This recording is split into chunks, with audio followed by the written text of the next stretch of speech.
Good evening.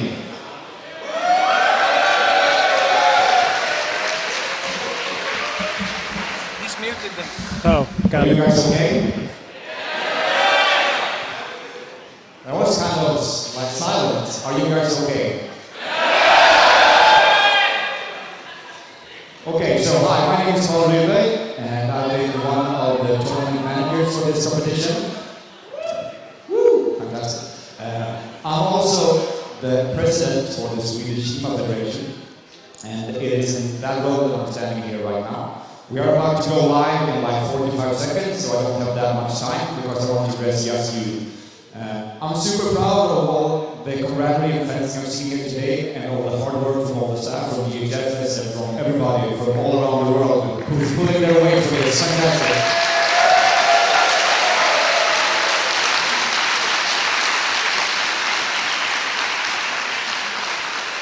So last year, I was the director for the live stream, like to make sure that everything ran on time.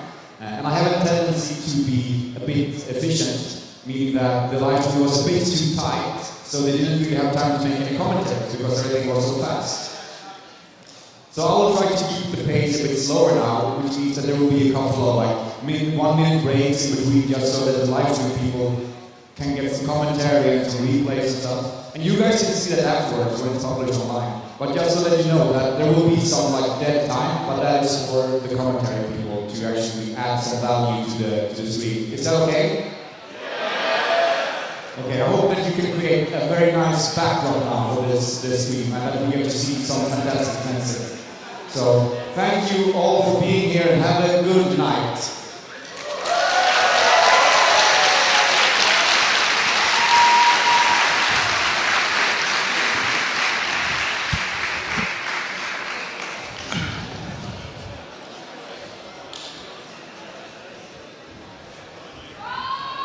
Welcome, ladies and gentlemen, to Swordfish in Sweden for the 10th Annual Sword Fighting Championships, powered to you by Gothenburg Historical Fencing School and the Swedish HEMA Federation. My name is Scott Hellroth, and with me is Matt Gallis. Good evening, ladies and gentlemen. Tonight's event is the culmination of 2 hard days of tournament fighting in a variety of martial disciplines. This year's Swordfish has 265 competitors from 22 different countries. That's quite a lot, ladies and gentlemen, coming from all across the world here to Sweden to compete in historical European martial arts. This evening's categories are sword and buckler, rapier and dagger, military saber, women's longsword, and open longsword. Interspersed in between those will be wrestling in the light, middle, and heavyweight categories. We hope you enjoy this evening's fights. But before we get to that, we're going to have a little bit of a demonstration here. So what we're going to have is an exhibition of what is being called continuous fencing. Now, you know, one of the things about Swordfish is it's a venue for testing out different ideas of HEMA competition. And there are some interesting ideas going on here in Sweden about how we can make HEMA competition a little different. And so this idea of continuous fencing is the idea of taking maybe something more of a boxing format where the fencers actually fight. They fight for a long period of time. There's not breaks in the action like we're used to seeing. And the judges are continuously scoring just like you would in a boxing match. And getting in for a deep target is going to be 2 points and escaping unscathed. Getting in for a shallow target and escaping unscathed is 1, like maybe hitting an arm. And then that score is reduced if you get hit on the way out. So that's what we're going to see, and the fighters are going to be Ola Kausland of Halmstad Historical Fencing School and Christopher Holm of Örebro HEMA from here in Sweden. So this looks like it's going to be a very interesting thing, and now for our demonstration.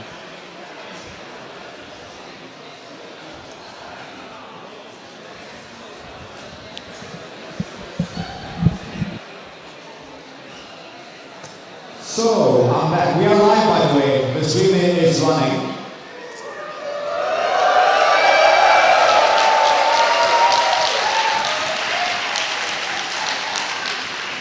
Like I said, my name is Livestream, and the first thing we will do before we start with the actual fights is a demonstration of a system that we've been trying out in Swedish HEMA, which we we call continuous fighting, which is a format that borrows tendencies from boxing. The point of this tool is to find a way where we put emphasis not on landing just one strike and dealing with the afterglow, but to actually be in balance throughout the fight and to take control of the exchange, land a couple of solid strikes and leave the exchange or take control in grappling. So this works as follows. We have 2 teams of judges that will judge this, and they will judge exchange per exchange. So you can win one exchange clearly, or you can win the exchange. You cannot win an exchange clearly if you get hit. You can still win an exchange if you get hit if you hit much better than the other guy. But basically, don't get hit, leave, or take dominance. And for this, we have Kristoffer Holm and Ole Kausan who will help me in this. So give them a round of applause.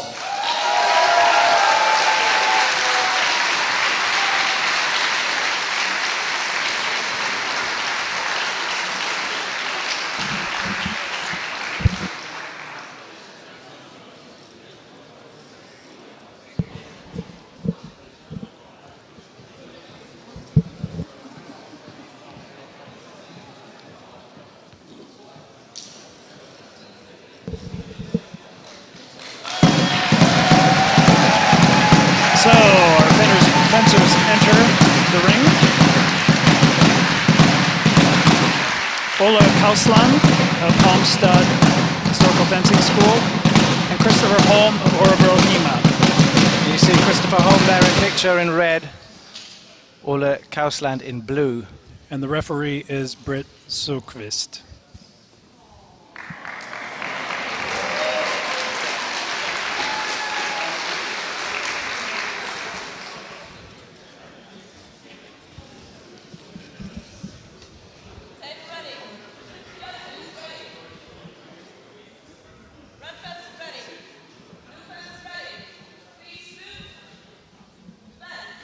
So the fencers salute, and they begin their fighting. So this should be interesting.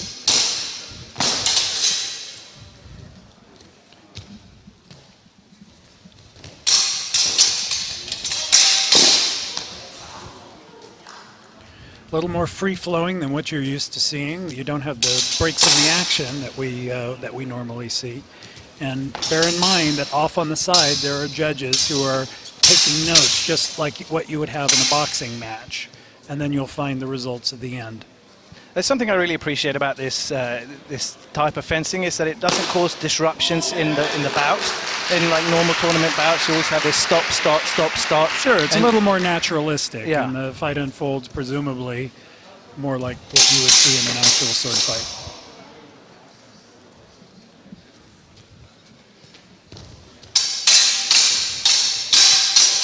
It puts more pressure on judges, of course, because they don't have that extra time to contemplate what just happened in the last exchange, because the fencers are already going into the new exchange. So it's a harder style, I'd say, to judge. I would also say it's a harder style to fight because it's more like boxing in that you don't have the kind of breaks that give you a chance to catch your breath. Yeah, for sure. Much more pressure on the fighters, and I would think a lot more stress on their aerobic capacity. Yeah, and on your cardio, going back to the corner, I mean, it's a few seconds of rest, and, yeah. you know, lets your heart rate go down, and this is just continuous. Grounded, very nice.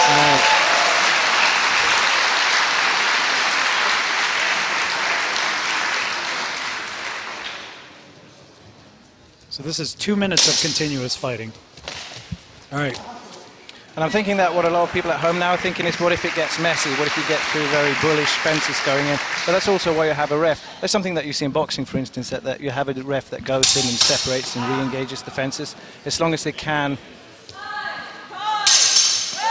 As long as they can fence in a cooperative matter, if you will, the referee won't intervene. So time has been called, and the fighters separated. So what happens now is that the judges enter with their result cards. They compare notes to the ref to see if it's a unanimous decision. So they are discussing now. And now they are done. And they ask the fencers to go to the middle. And Britt will raise the arm of the fencer who won.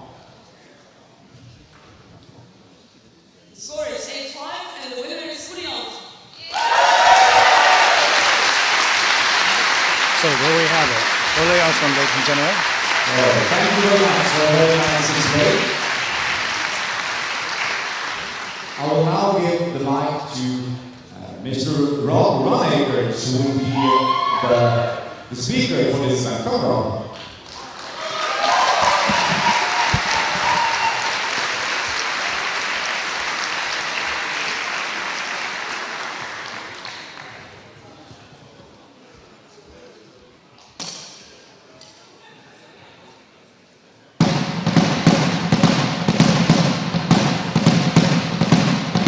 Bombastic introduction for our host tonight, Rob Runacres.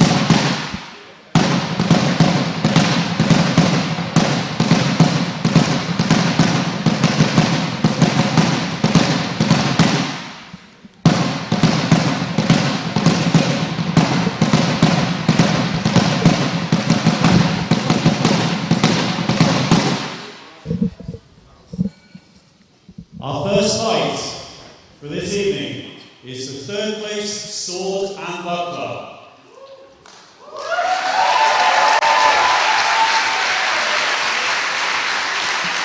In the blue corner, we have from Sweden, Andreas Marquez.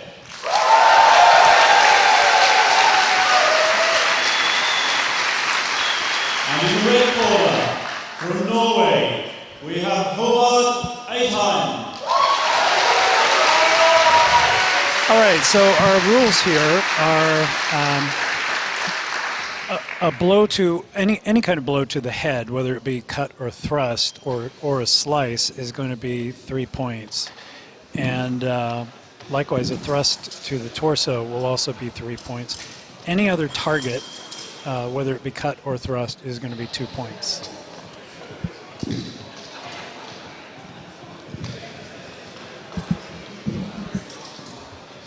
Andreas Marquez in blue. You see there in your left corner, head instructor of Malmö's Historical Fäktskola In Sweden.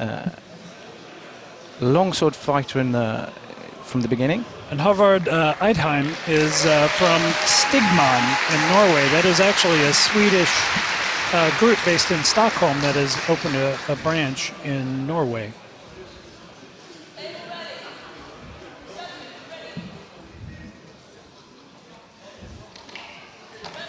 And our judges are we've got some pretty experienced sword and buckler judges there. We've got Christine Konsmo, who actually won an open sword and buckler tournament here back in 2011, I think it was.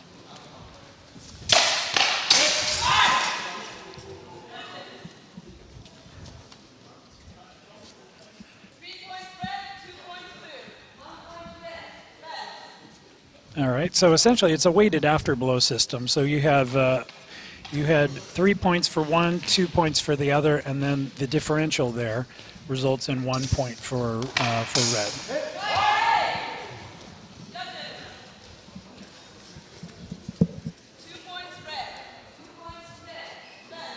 So red is taking a fairly early lead.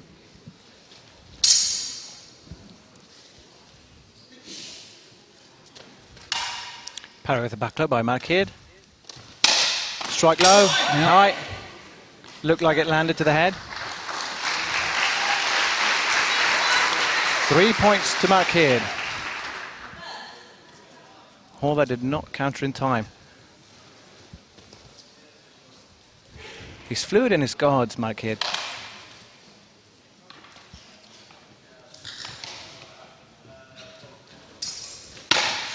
Thrust, strike. Right, and almost a ring out, but not quite. Out. 1 foot out of the ring. Now, it takes 2 feet to go out of the ring to get a ring out. It's interesting to see Eidheim. And there you see the one, just the toes touching the edge of the mat there, still staying inside the fight. It's interesting to see Eidheim is mostly thrusting from what I've seen so far, and Marquez is cutting. Interesting sort of dichotomy of technique there. Yeah. You see Marquez switching from a middle guard to a high guard. Switching up his strikes from high to low.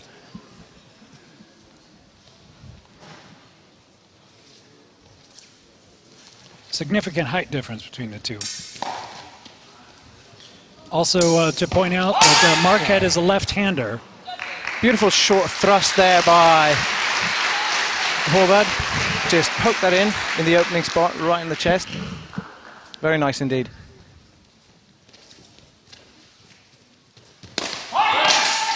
Exchange.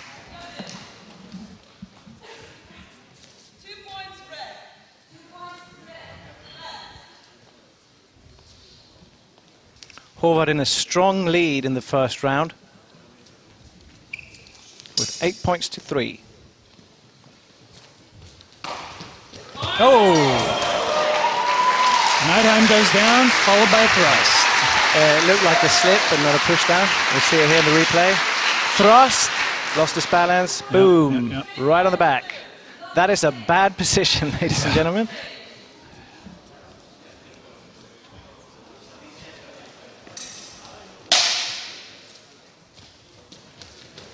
Nice distance control by Nightheim. Pushing that thrust right in there.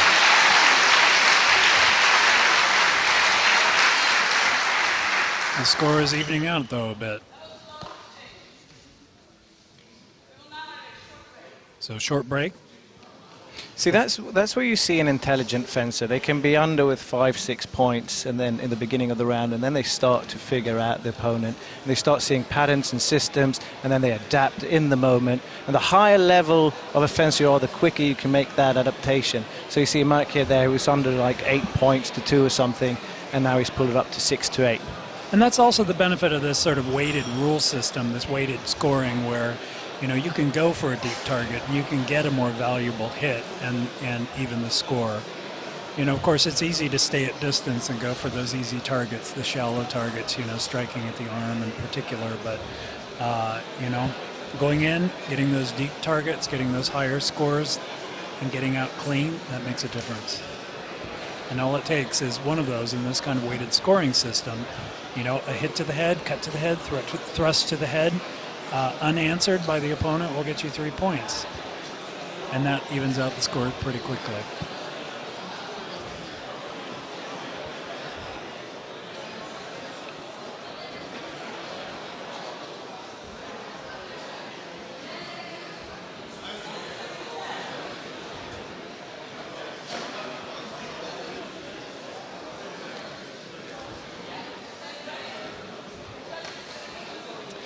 Yeah, it's interesting. HEMA has sort of moved beyond basic black in recent years, and we have a lot more colorful outfits here. And you see that red jacket that our one friend is wearing.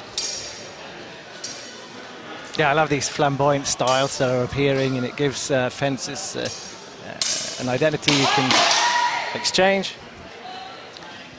an identity you can identify them with. Whether that be for their club or just for the individual. Sometimes it can get a little confusing, though. Sometimes you end up having the guy wearing the red jacket having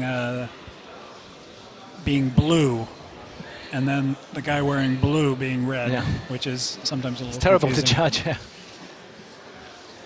All right, let's see if Marquette can change this. Horvath still in the lead. Strike low by Marquette.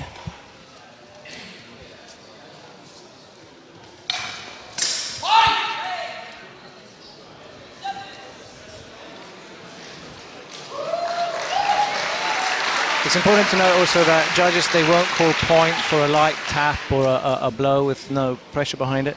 There's a replay there. Strike to the head by Marquette. Beautifully nice cut. Oberhau that scores. The other thing to remember is that just to clarify, I said it was 3 points to the head. Actually, it's 3 points to the head or to the top of the shoulders. It's essentially that upper opening that includes head, neck, and the top of the shoulders. Pretty much to the seam of the jacket is all going to be 3 points.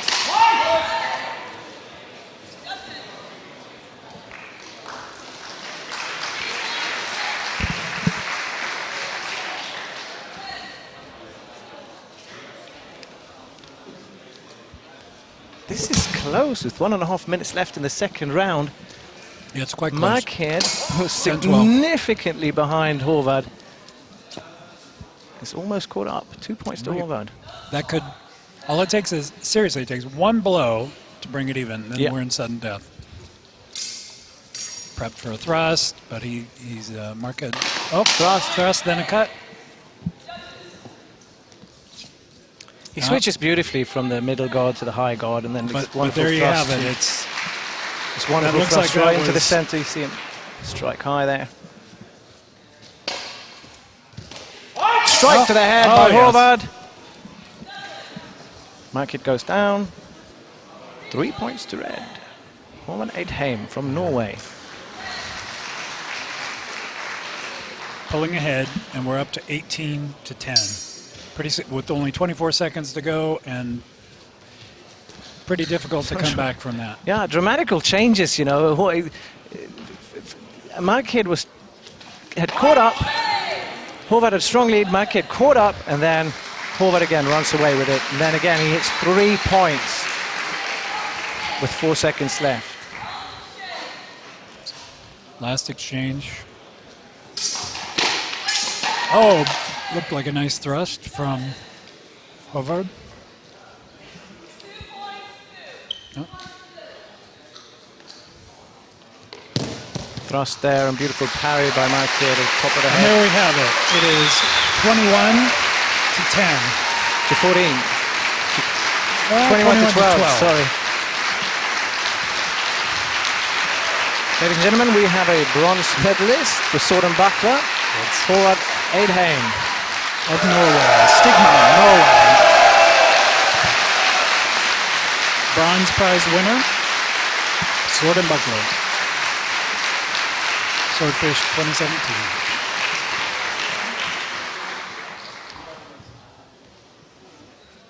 So now we have our gold medal match coming up, and that is going to be between Bjorn Karlander and Christopher Stenson, both of Stigman Stockholm. So 3 out of the 4 competitors in this final here are from Stigman, different chapters. Christopher Stenson is the head instructor for Stockholm Stigman. He considers himself a saber specialist. He took gold in sword and buckler in 2015, so he's no stranger to swordfish. He has fought here in a variety of disciplines: rapier, dagger, rapier, single rapier, saber, longsword, you name it. He's one of those can-do For the gold guys. sword and buckler fight, we have a grudge match. Both from Sweden, both from Stigman. In the blue corner, we have Bjorn Karlander.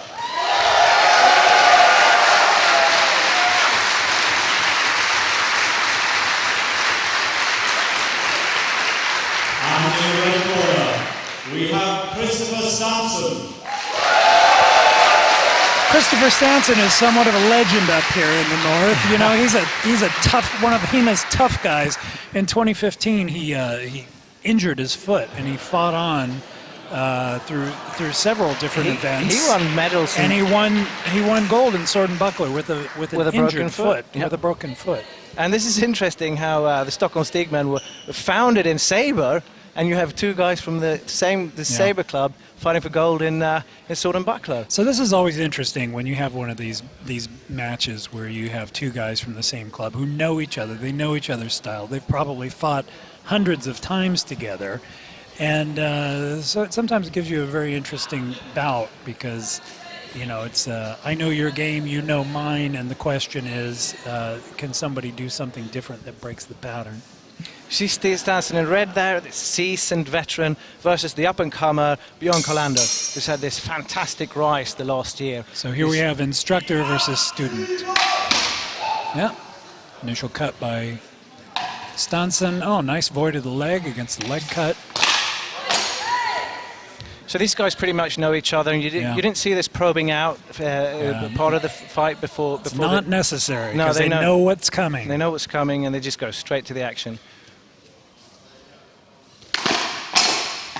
Oh, nice cut to the head. It looks like, you know, Christopher Stenson has been starting out with these upwards cuts, you know, the left Unterhau a number of times as his initial gambit, and then moving on to head cuts. There he goes again, a little bit of a feint. You see Stanson now twice gone for the opening on the right side of Colander's head.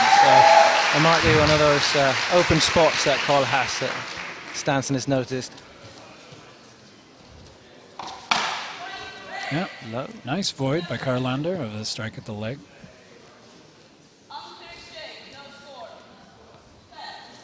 We've seen a lot of leg hits and a lot of disciplines here, and some of our fencers have become very, very good at voiding those blows. It's one of those skills. Thrust by Stanson. Did Nice. the judges see it though? Nice flurry of attacks and parries with the buckler. Thrust to the midsection there. Yeah, And then, as I mentioned earlier, that cut to the right side of Carlander's head.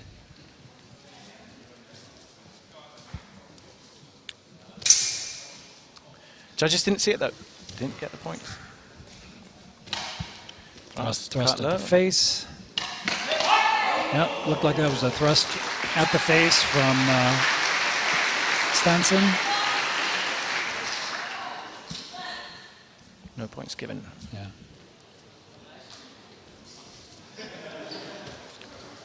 Nice uppercut. Another one.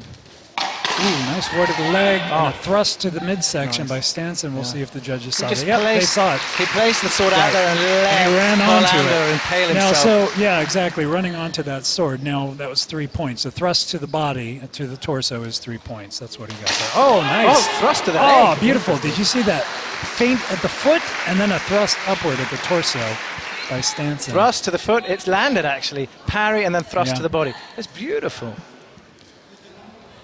Stanson taking the lead now. Carlander was... Last no, my mistake. They're at a draw. Good performance by the student. Bjorn yeah, Carlander very much against- so. He's giving his instructor a run for the money. So, you know, when you watch people fight, you always look for patterns. And one of the things that Stanson is doing regularly is he's starting his initial move is this upwards cut from the left. And an astute fencer can notice that and start using that against him, maybe do a counter cut against that arm as it comes out. It's something that we never talk much in martial arts, but the pressure is more on Carlander here. There's a pressure in going up and competing against your instructor. Oh, for sure. You're taking that step, taking that step up. It's a social change in the It climate is, of the it is. club. It's a lot of pressure, and you know, some people are uncomfortable with it. You have to mentally prepare yourself almost to become a winner in that sense. Yeah, it's a lot easier to fight against someone, I think, who you don't know. You know, granted, there's the known quantity of someone you've fenced with many times, but there's also the social pressure of what happens if I shame my instructor publicly. That certainly hasn't happened here. How do I interact with my fellow comrades at the club? It changes the There's a bit of interesting dynamic there.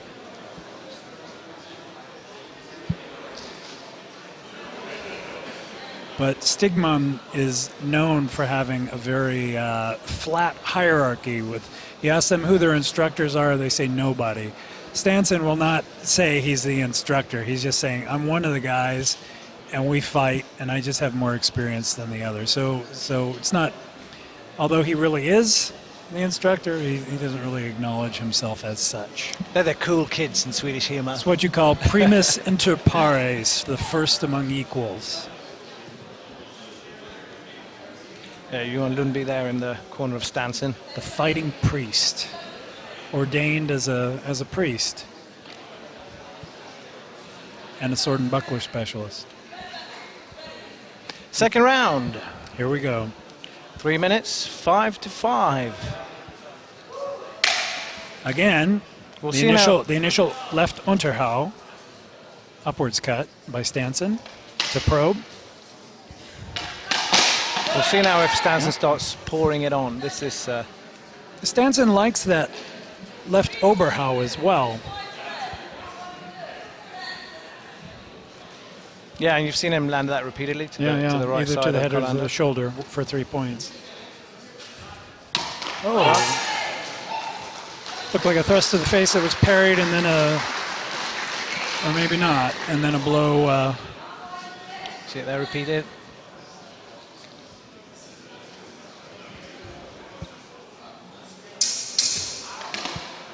Thrust and a miss.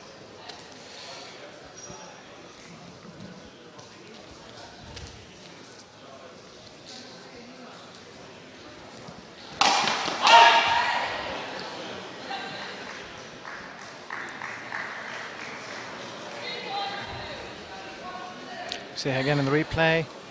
Parry by Colander, thrusts Stanson in the chest. Stanson answers, maybe a bit too late.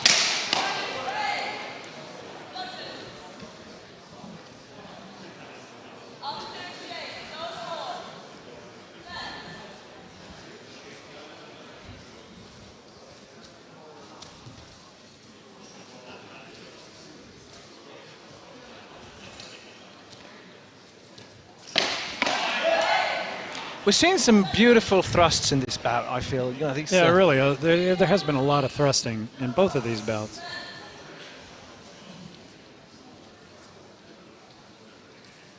Part of it is that rule set, which is, you know, your rule sets affect your fighting, and this is an example.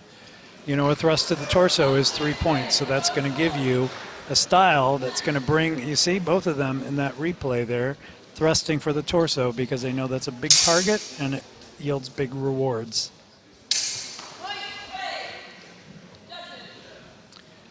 Looked like a thrust towards the body by Carlander.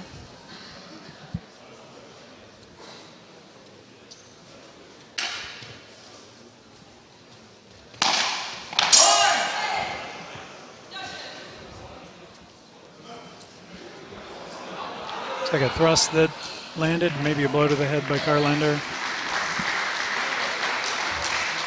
With about 15 seconds left to go.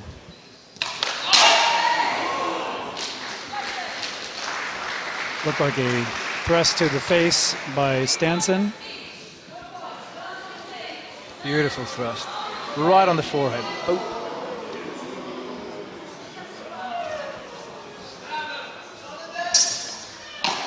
Oh, beautiful cut to the head from the left by Stanson, unanswered. It's that opening. That is a great way to finish the fight. Unfortunately, it puts them in a tie. And here we are. Sudden death, Sudden ladies death. and gentlemen.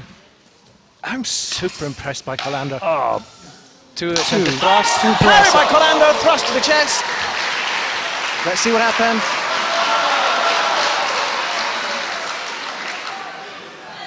Judges saw that as a double hit. So, right. Nothing done, so here we are again. And so thrust to the body by Carlander and a cut to the head by Stanson. And the judges saw it as a double. And once again into the fray.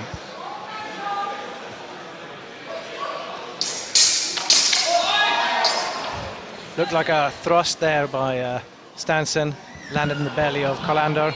Colander again impaling himself, just holding that point out there. 3 points to red means we have a gold medalist, Christopher Stanson, ladies But and just gentlemen. barely, a very close match. Super impressed by both fences. Settled in sudden death. Colander, keep your eyes out on him. Stanson, of course, the veteran. And that's the color of their club, orange. So, for the second time, a gold in sword and buckler for Christopher Stanson of Stockholm Stigman. And he's originally a Sabre guy. Yeah, he considers himself a Sabre specialist, but gold in sword and buckler in 2015 here at Swordfish and also in 2017. There will now be a short break whilst the Swordfish favourite of wiping the mat happens. Please note that the prize giving ceremonies will happen after all of the fights. That includes the awards for technical prizes.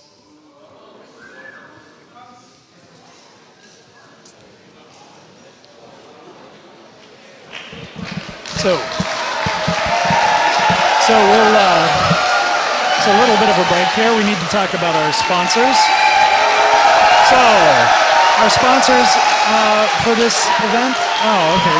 I'll have to take a break on that. We've got an interview coming up. So, we're going to who's going to be to you now about the ranking system. Okay, so let's start off by actually describing what it is that you're doing. Well, Hero Ratings is a website run by the Stenson himself, where we gather tournament results from all over the Hero world. We put them in the database, we crunch the numbers, and what we get out of there at the end is a series of ratings. And these ratings basically describe the tournament performance over time as you beat the tournaments. If you do well, you rate it up. If you do less well, then you rate it down. We have a series of divisions, so we rate people in which level they are.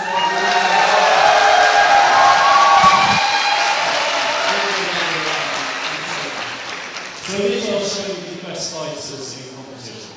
Yeah, we'll show the best fighters in the competitions that we have data for. There are some votes, we are going to fill them, but we currently have about 30,000 fights from 150 or so events. So while we're actually working hard through them and trying to give a more complete picture of the competition. So if you've got a low ranking and we're not actually on the list, you're not a good fencer, this is what I'm suggesting. No, it's absolutely not. There are two parts to that. If you're not on or if there is missing, it simply means that we don't have it. We necessarily don't do that. The second part of it is that this is only looks at competitive performance. It's not a measure of your skill as a instructor, not a measure of your skill as a researcher. It's nothing about the order of manual. It simply says how well they perform in the tournaments that we have access to. Okay, Pedro, thank you very much for your time. Just like everyone check out teamratings.com and do our very best to get the results information out as soon as possible. Thank you. Thank you.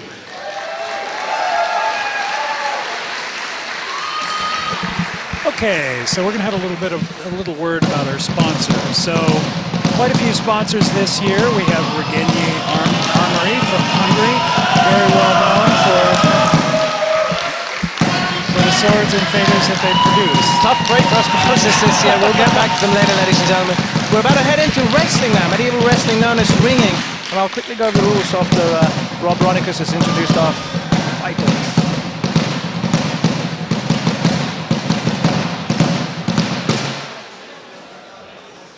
So, we move on now to the first of our wrestling matches. This is for the first place in the lightweight division. In the blue corner, from EHMS Finland, we have Ronnie Kalkia.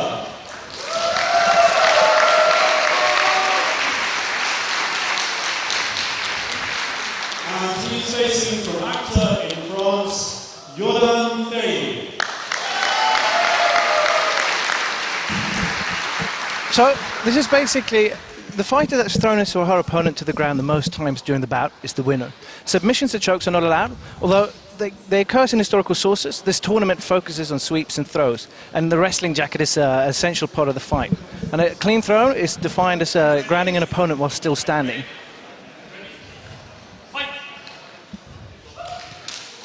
All right, wrestlers salute each other.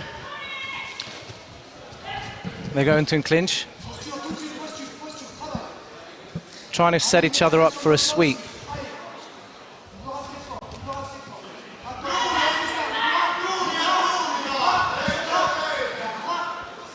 Intensely heavy process this while you're setting your opponent up, targeting, trying to get the momentum of your opponent so you can set up the technique that you want to do, looking for openings and weaknesses. So you see red fighter there, throwing the blue fighter to the ground, who countered. He tried to do a sacrifice counter.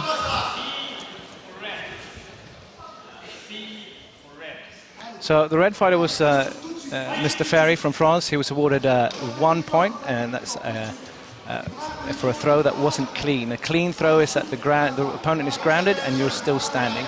So the B point, as they call it, only rewards you 1 point. A clean throw will give you 10 points. So a significant difference in how you execute the technique. Now, a sacrificial throw is what you saw there earlier, and it's when your opponent tries to take himself down with you and land in a dominant position. You see there Perkele going for the inside leg. Sweeping down, Ferry, scramble.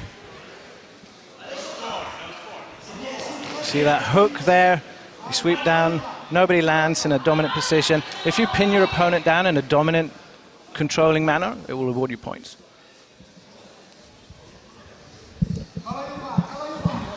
France versus Finland. Perkele in blue, Ferry, if I'm pronouncing it correctly, in red. Ferry. Ferry. Jordan Ferry de France. Disengage. And Ronnie Perkele. Oh, go for the double leg takedown. Oh, He lands on top of Ferry, but nothing clear happened there.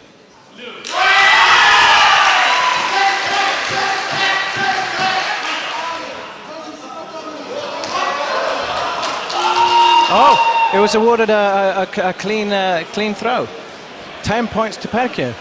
Now Ferry needs to counter this with a clean swipe or a throw. It's targeting one. See Perkele going down for the legs for the takedown, double leg or single leg, while Ferry's trying to sweep Perkele.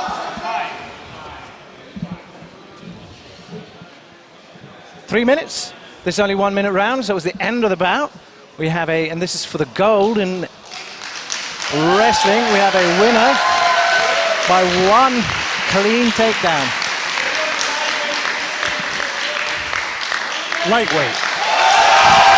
Ronnie Perkele. That was for the gold medal in lightweight wrestling. There are 3 wrestling categories, light, middle and heavy. And these fences weighed in at around 71 kilos. Ronnie Perkele of Finland. So we're going to have a little word about our sponsors now finally. Regenier Armory of Hungary, maker of fine swords. St. Mark of Sweden, maker of fencing gear, including the Koning glove, the famous Koning glove. Black Armory of France, maker of quite a few items, fencing jackets, faders, etc. New on the scene, Kvetun Armory of Russia, swords and faders. Very nice. I've taken a look at them myself. PBT Historical Fencing, a long-term sponsor of historical fencing events of Hungary, maker of fencing jackets, fencing masks, and a variety of equipment, including mask covers. Malleus Martialis of Italy, maker of Hema swords. Black Horse Blades of USA, maker of faders and other swords and weapons. And Spes, of Poland, one of our long-term Hema suppliers, maker of the Axel Peterson jacket and a great variety of other fencing gear.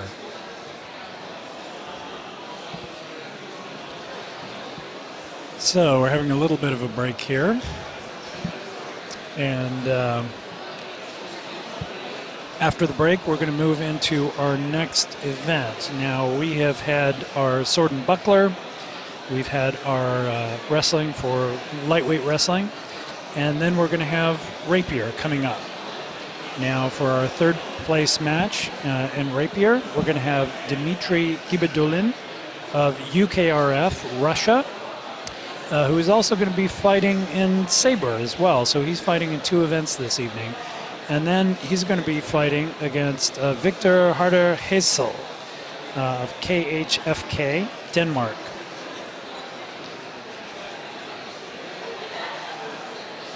So in rapier, what you're going to see is the point scoring is 4 points for a thrust to the head or the torso, and 2 points for any kind of a cut to the head or the torso. and any thrust that goes to the arms or legs, that's going to be 2 points, and likewise for any cut that's there. So the high score is your thrust, 4 points, head or torso. We now move on to and it's weighted after blowing match system. for rapier and dagger. In the blue corner, we have from UKRF in Russia, Dmitry Gabaldin. So that's actually not Dimitri. There's Dimitri in there. That's Dmitry Gabaldin. I'm super stoked about this fencer. He's flamboyant jacket. KHFK Denmark, Victor Hessel. That's interesting. I watched these two fight in Sabre, and now they're fighting here in Rapier. Yeah, super impressed by Dimitri's performance this year in Sabre. He didn't make it all the way, but we'll see what he's got to show in Dmitry is a very flamboyant fencer, as many of the fencers are from Russia. Very athletic, great sense of timing and distance. and left-handed. And yes, Hessel and is also left-handed. Right, so this is, yeah, it's kind of an interesting matchup. Hessel is a bit younger, very technical fencer. So here they are. Look at that guard, that crouched over guard that Hessel is assuming, which you might see in a fencing manual by Fabrice, and a more upright guard by Dmitry Gibadulin of Russia. Probing each other, neither one very interested in rushing in under the point. A little bit of a probing thrust, a bit of a parry by Dmitry, circling around here. Each one probing. Now the problem is Hessel is getting backed into a corner, and he needs to be careful about that. Oh, blow to the by leg, Dmitry. but he responds, and Dmitry goes down backwards, loses his balance. We see here in the replay, strike by Dmitry. It looks like And an a overhand thrust. So it was a cut to the leg by Dmitry, an overhand thrust. So that should be 4-2, I would expect. 4 for the thrust by Hessel, that overhand thrust, left-handed thrust, and that cut to the leg should be worth 2 points. We'll see what the judges have to say about that. That's the danger when you go for low cuts, is that you can get countered with a higher score. That puts Victor Hessel in a lead. Right. So that was so it was 4-2, and the differential is 2 points in favor of Hessel. Thrust to the face by Dmitry. Thrust right there. Counter. No points given. I think that was a thrust by. I think that thrust landed by Dmitry. Yeah. And a counter thrust by Hessel. Yeah, Cancelling but it each other looked out. Ooh. Nice slip there by Hessel. But too late. Got hit. It looks like it was a double hit. No points. Equal result. They've sensed each other out. They're a little less probing. So they also fought each other in the Sabre tournament, so they have a feel of each other already. Looks like a ring out by Gibadulin, but we'll see if anything landed before then.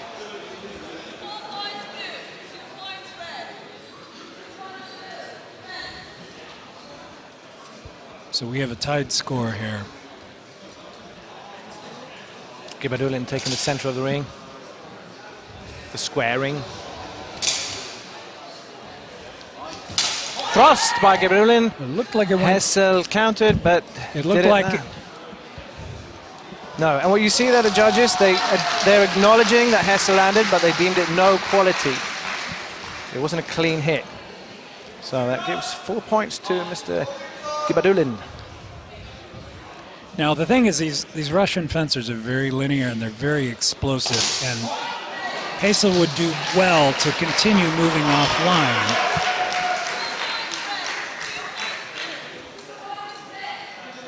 So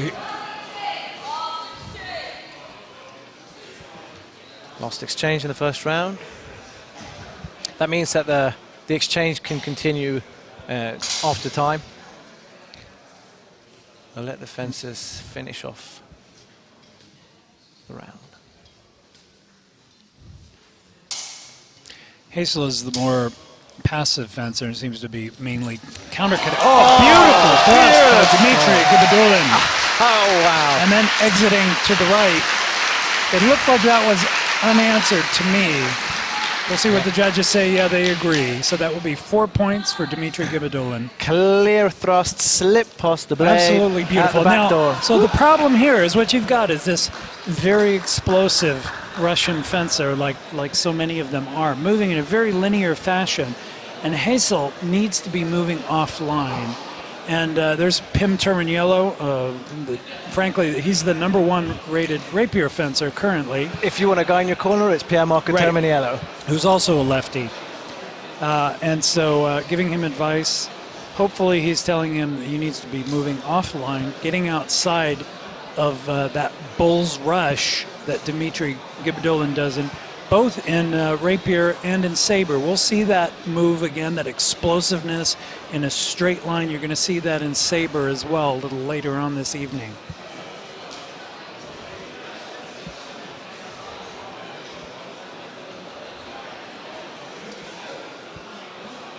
We have a very large Russian contingent here. There are at least 10 fencers here from Russia, from something like 4 or maybe even 5 different clubs. There's Tramazone, there's Men with Swords, there is, the Fechter from St. Petersburg, there's Paladin, there's Excalibur. That's at least 4 clubs. I think there may be 5. There's been a Russian invasion over the past couple of years to Swordfish.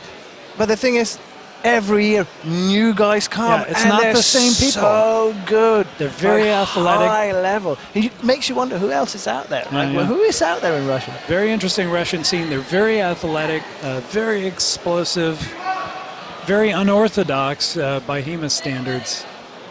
And yeah, you're right. It's very interesting. It's not the same people year in, year out, with 1 or 2 exceptions like Elena Mozarina, who we'll see later on this evening. So Mr. Gibadulin in a 4-point lead. Hessel is only 1 clean strike from making that an even score.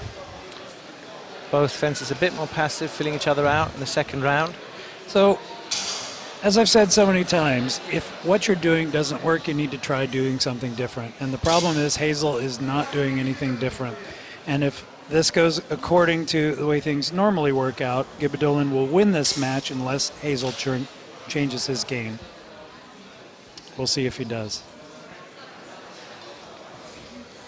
Hazel is being pretty passive, remaining on the defensive until Gibadulin does his charge. That has not worked for him so far.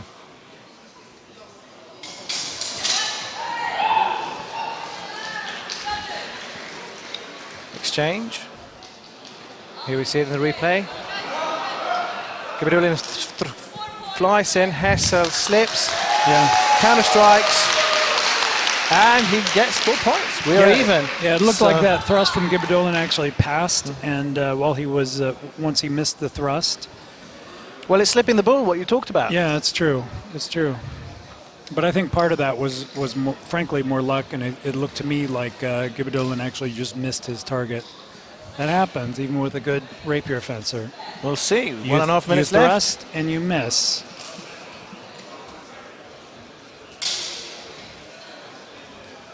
Gibadulin changing up his game a little bit. Thrust and then retreat, not charging in. He doesn't give much to read. He's stationary in his stance, unreadable. So it looks like it was a light thrust from Hazel. It was viewed as insufficient quality to continue. Another charge by Gibadulin. It looked like a thrust followed up by a dagger thrust. Interesting. Hazel getting the better of that exchange. Avoiding the force of Gibadulin and counter-striking. Oh, beautiful thrust there. Oh, and it looks like a bent blade for Gibadulin. Look how bent that blade is. That's like a 45-degree angle on that blade. So we're at a draw with 20 seconds left in the fight. Yeah, I think they're taking a timeout to straighten out his blade there. Yeah, I think they're examining the blade to see if it's adequate to continue.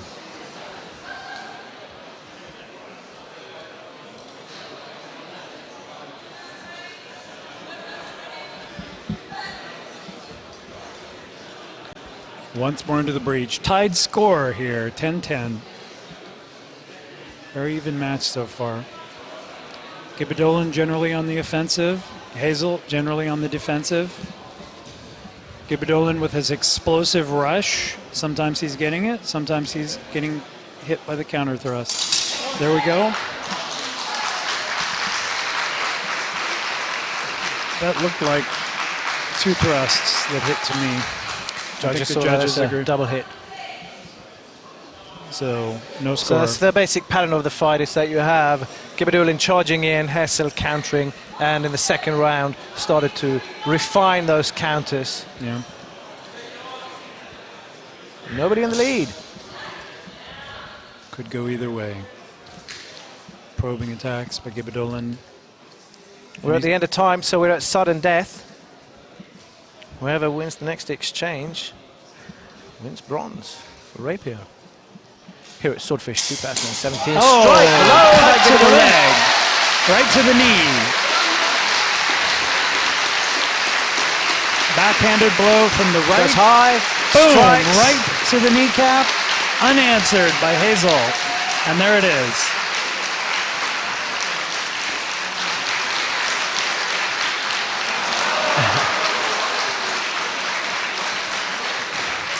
And Dmitry Gibadolin of UKRF Russia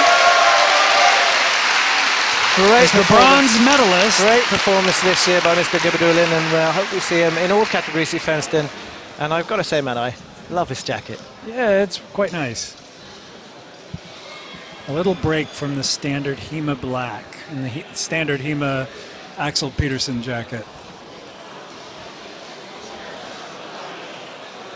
All right, so that was third place Rapier. Now,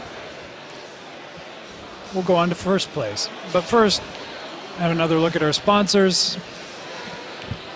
And Black Armory, Malleus Martialis, Black Horse Blades of the USA, PBT of Hungary, Kvetun Armory of Russia, Spes Historical Fencing Gear of Poland, St. Mark from Sweden, maker of the famous Koning gloves, Regenier Armory, maker of very well-known faders and side swords, and you name it. Nice montantes too. Quite an array of sponsors this time around. Okay, so our first place Rapier match is going to be between another Russian, Sergei Kultaev of the Freifester Gilde of St. Petersburg, Russia, and Ivan Novichenko of Men with Swords from Moscow, Russia. So we have two Russians fighting for first and second place.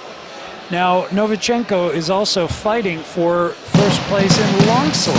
Look forward to a very intense Longsword final this year. Yeah, but Novichenko is amazing. He's something else. Ivan Novichenko, we call him Ivan the Terrible. Well, you used the word to describe him earlier, Matt, and that word would be formidable. So, and here he comes in with his coach from Men with Swords in Moscow. That's who you see on the screen, Ivan Novichenko. Fighting now for gold in Rapier and Dagger, we have 2 Russian fencers. In the blue corner, we have from Freifester Guild, Sergei Kultaev. Sergei there with the almost iconic ponytail now. Yeah, it's very interesting. He's got a very focused, super disciplined. We have Ivan glaring out at the world. Very serious, super focused.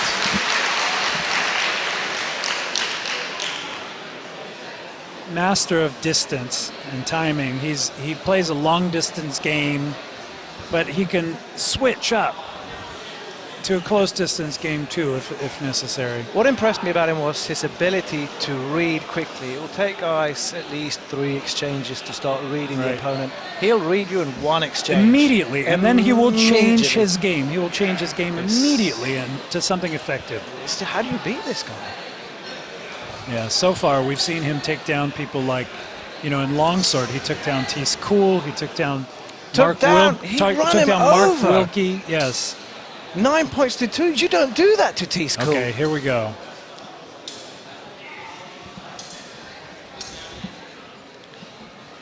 Initial feeling out process. Right, very close distance there, I'm noticing. Much closer than our last match. So both fences are Russian. So it'll be interesting to know how much they know each other, how much they've fenced in their motherland. One is from Moscow, one is from St. Petersburg. I don't expect that they know each other that much. Thrust by Novichenko, countered by Kultaev. Nice counter to the head there and an afterblow.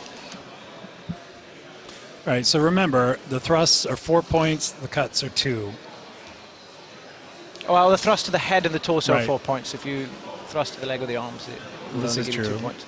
Generally speaking, that's not going to happen much, though. So here we go. Feint.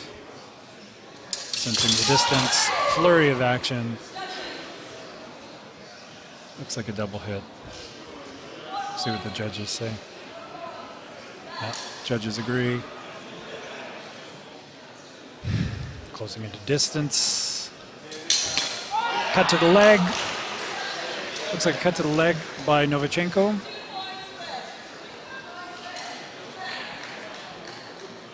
Yep, there it is. Got cut to the leg, and here we are. Just shoots out and See, catches this the is- blade with his dagger. and This then is the thing. thrusts. Novichenko cuts is low. very good at these low-line attacks that come out of nowhere. He threatens you high. He goes low. Oh, nice thrust and a cut.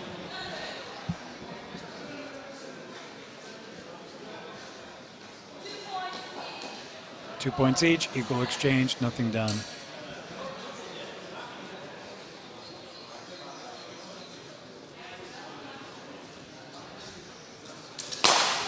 Another Strike beautiful out. leg cut by Novichenko. We've seen this many, many times over the last 2 days. Even when you know it's coming and you've been warned about it, it's not so easy to defend.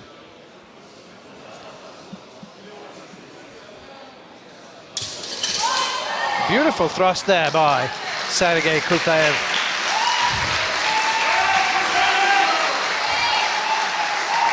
Boom, Yep, straight that down the landed, middle. but it was a cut. That cut looked like it landed. It should be 4-2.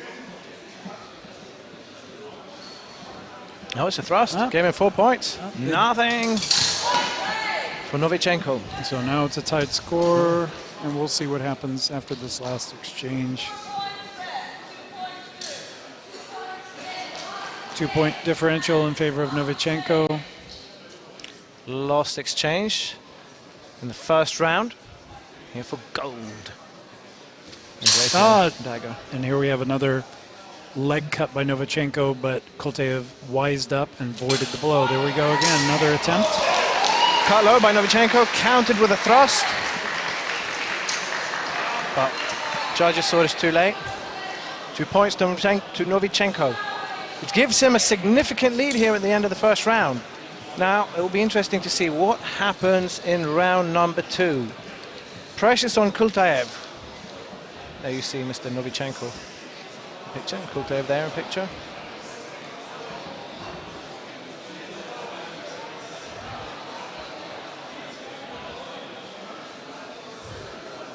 Pressures on Kultaev to deliver 4 points. So everything you're seeing here from Novichenko, expect to see this once again in the first place fight for Longsword. Those low line attacks that you see, those leg attacks with the rapier, you're going to see the exact same thing with Longsword.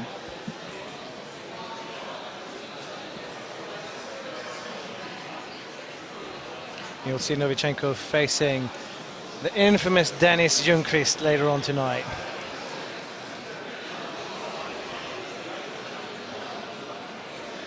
So Ivan Novichenko is the instructor at Men with Swords in Moscow, Russia. And he's got a crew of people here with him. I've been fencing in all of these events.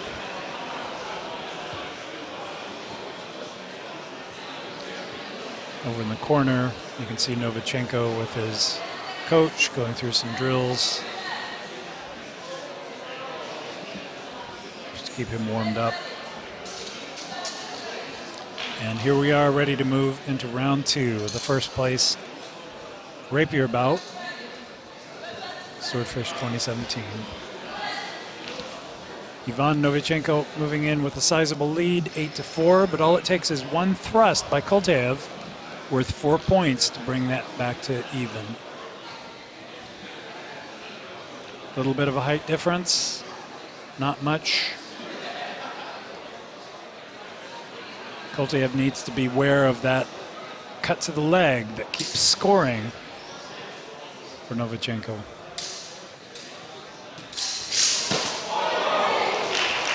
Looked to me like there was a cut from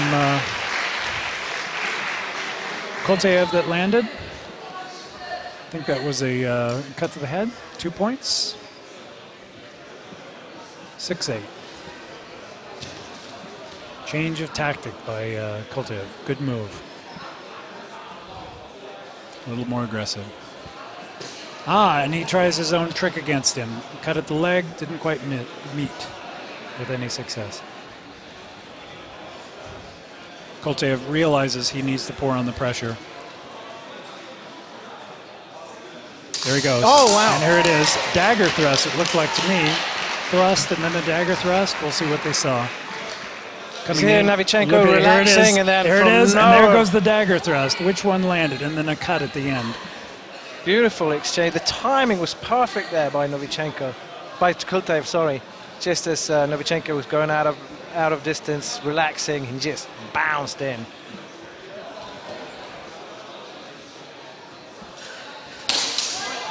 Thrust by Novichenko, counter strike by Koltev to the head. Thrust landed by... And the counter landed as well. Right, and so that's giving Novichenko 2 points. 2 point differential in favor of Novichenko, so we were at 10-6. It's basically one thrust. Oh, another one of those leg hits. You see, and those are like these, you know, he just scrapes in points with those things. Right, it's like, you know, like getting a couple of extra chips there on the table. Yeah, exactly. Every fencer has their bread and butter techniques, and for Ivan Novichenko, it's those low-line attacks to that exposed knee. You know, one way you're getting around that is Destreza, you know, with this upright guard. I'm surprised nobody does that, because it deprives that target. That's the benefit of an upright stance. Exchange. Yeah, it looked like Koltev ran onto a thrust, and then, yeah, there he ran onto the thrust and then countered with a cut. But that point differential is in favor of Novichenko. Strike low again by Novichenko. Koltev strikes high. Lands on the head. So Novichenko strike. Yeah, judges gave it a... Right, cut and a cut.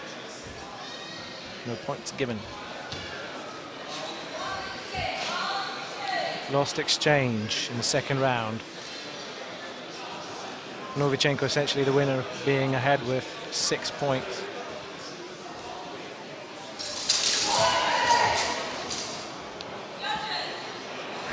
Yep, looked like a thrust by Koltev.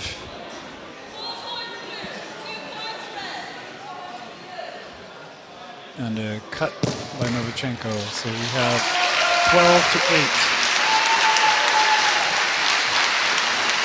We have a winner, ladies and gentlemen, Ivan Novichenko. And I've got to say this, you know, there's something about some people when you just see them, their aura, which is almost intoxicating. You see him stand in the tournament looking at the other fences, just stoic, with his hands behind his back.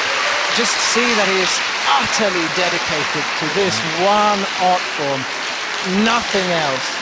It's just this one thing he's dedicated his life to. It's, you feel it in his very presence. And you'll see it again when he fights in Longsword. Who can beat him? For the second of the match weighing displays. So, I think we're going to have another interview, and then after that... I will be interviewing the winner of the last match. And after that, we will have the Middleweight Wrestling. Meanwhile, our sponsors. Well, Mr. Casper Elstad Anderson will meet Mr. Joris Jacobs.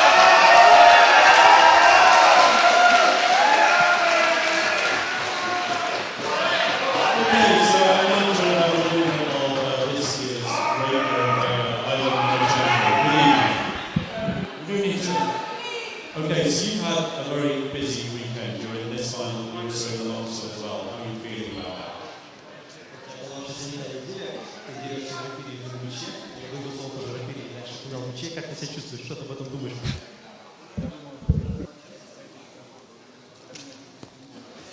Well, he thinks and feels that he needs to win at least one more fight. Well, that's very confident of you. Okay, can you just share our thoughts about that last fight? So it was a very high energy fight. What were you thinking you were doing that fight? Расскажи о своих впечатлениях о последнем бое. Это был напряженный бой. Расскажи, что ты об этом думаешь.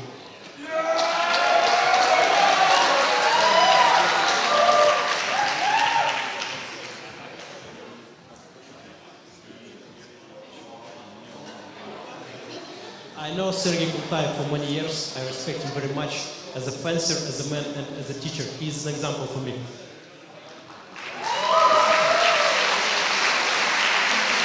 Okay, Ivan, thank you very much and congratulations on your goal. And good luck for the next fight. Большое спасибо. Удачи в следующем бою. Very gracious words from Ivan Novichenko in respecting his opponent. Now our next thing is a middleweight Thank you very bout much. between Casper Elstad Andersen of Denmark From the Triangle Guild, weighing in at 81.3 kilos. and Joris Jacobs from Summas Soldani of my Belgium, where I live. So the interesting thing about the wrestling this year is that we have six fighters from 6 different nations. Fighting from Denmark, we have Jacobs from Belgium, of course. And here they come. Actually, 22 different countries in total for all the different events. It's quite a spread. I think this is the most international event there is in all of HEMA. These really are the world championships of HEMA. We have wrestlers from France, Finland, Sweden, and the Netherlands.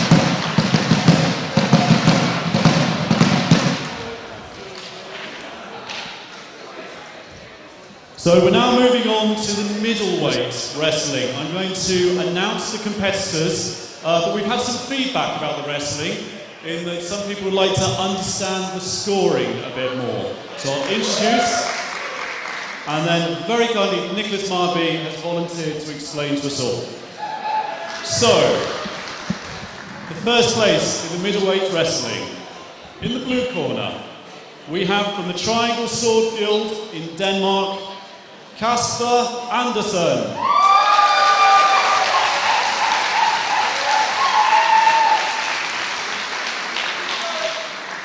And in the red corner, we have from Belgium, from Summas Soldani, Joris Jacobs.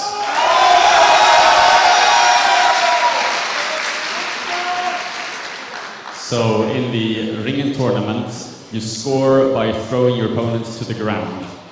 But we differentiate between 2 categories of throws in quality. So the higher quality throws are called A, the lower quality throws are called B. And in order to show this on the scoreboard, which can't handle A's and B's, the A's are shown as 10 and the B's are shown as 1. So it's the number of throws that you win by, but if it's a tie, where I have thrown you twice, and you have thrown me twice. The tiebreaker is the quality. So if the scoreboard says 10-2, the person with 2 is winning. Did that make sense?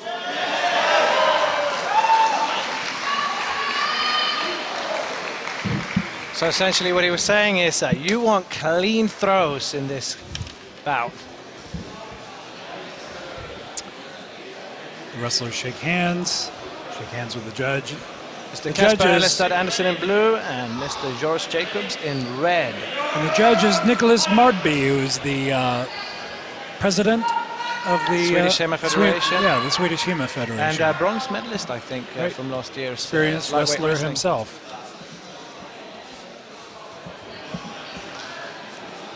Denmark versus Belgium. Middleweight Wrestling.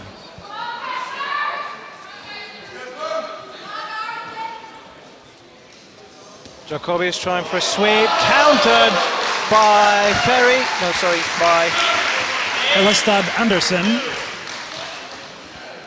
By Elistad Andersen, lands on top. And pins his opponent down in a dominant position. So it's 10 points.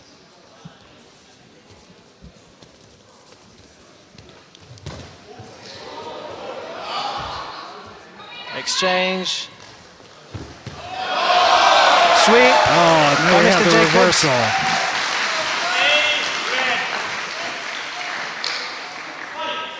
So 10 points for Jacobs for that sweep. And we're tied.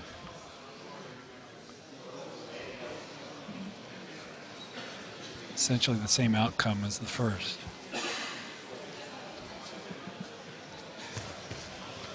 Jacobs going for the single leg. Andersen. Oh, reversal! Lands on top. Fight continues. So nothing clear from that exchange.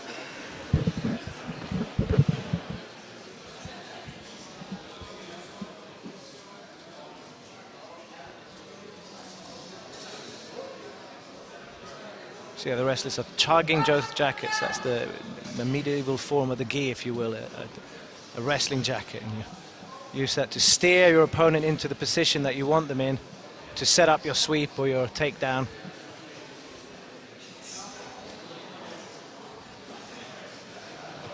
You see Jacobs setting up a sweep there. He's turning his right hip in towards Kasper Elistad. And counter by Elistad.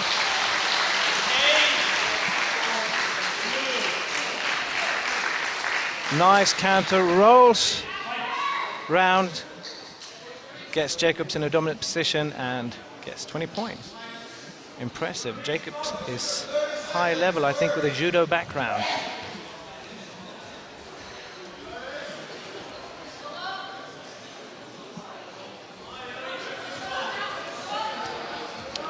Jacobs turning that hip in for a sweep. Andersen grabbing the leg. As he turns his hip in, Andersen grabs the leg.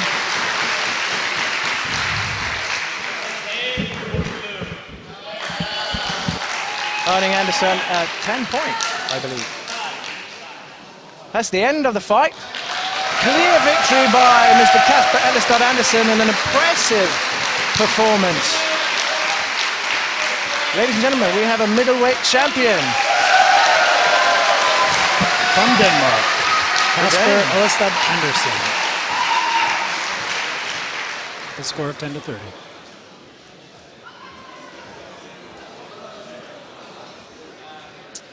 So again, that submissions and chokes exist in the manuals, in the sources. This particular format has only got the sweep pots and the throw pots. That's what it focuses on. All right, so our next event is going to be Sabre, and it'll be our bronze match for Sabre. And this is going to be between Victor Harder-Hazel, who we saw fighting in Rapier, and he's from KHFK, Denmark. And he's going to be fighting against Christopher Stenson, who we saw fighting for gold with Sword and Buckler.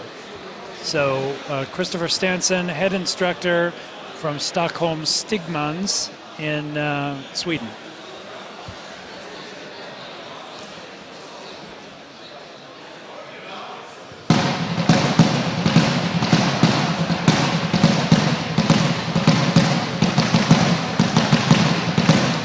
Rolls.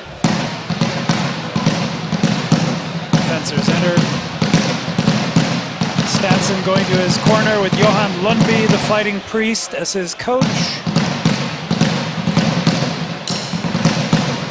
I love this new era we're in, where we're seeing that fencers are starting to apply general fencing knowledge into other weapon sets. And you get guys Fighting like for the Stanton and bronze Hessel in the and Sabre, we have two fighters returning tonight. We have in the blue corner from KHFK Denmark, Victor Harder Hazel.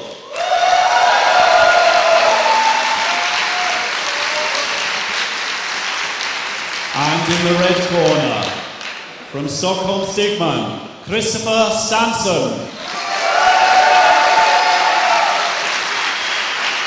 To see two fencers that can perform on such a high level in different weapon sets. Yeah, it's nice to see that. In fact, we see that fairly often here at Swordfish, that you have people competing in multiple events and medaling in multiple events. So Johan Lundby coaching the one. He's one of the founders of Stockholm Stigmans. Hazel, young man, less experienced, but quite formidable in his own right, being coached by Reinus Rinka. Christine Konsmo, very experienced, probably one of the most experienced refs in all of HEMA, will be governing this bout. And the fight begins. Both of in a medium guard, and Hazel takes a hanging guard. They're both sort of transitioning back and forth. Just like in Sword and Buckler, Stanson starts with an upwards cut from the left. 1 point each. Cut and response. Blow and after blow.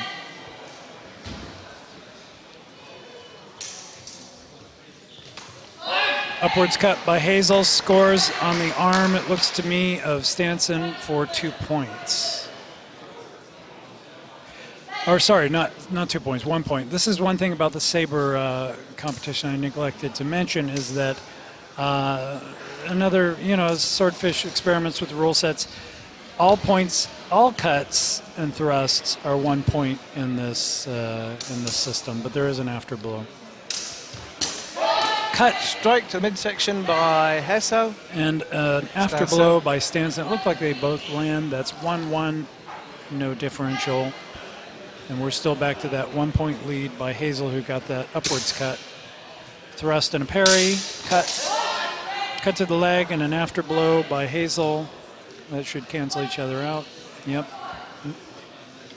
Hazel still with his 1 point lead from that upwards cut to the arm earlier that we saw. Upwards cut again by Hazel, parry.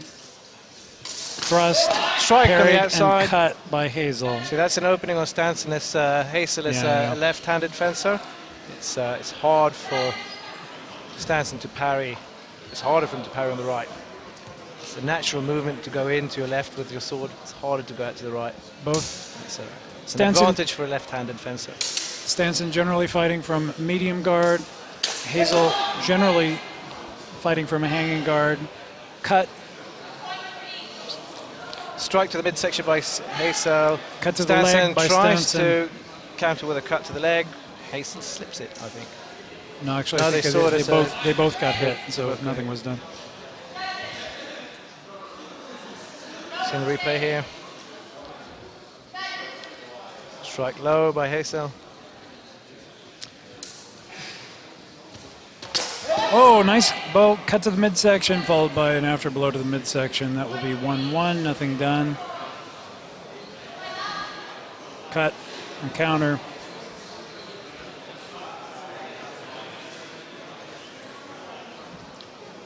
Judges, the referee is discussing with the, giving a little bit of advice.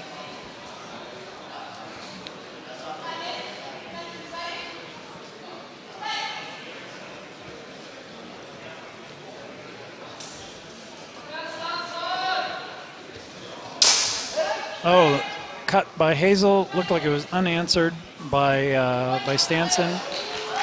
Hazel does a cut. Looks like it lands on the outside line, and then he retreats out of distance, and now we have 2 points.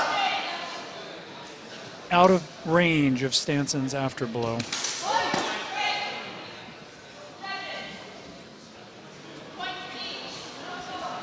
Blow and afterblow, nothing done. Hazel with a 2 point lead.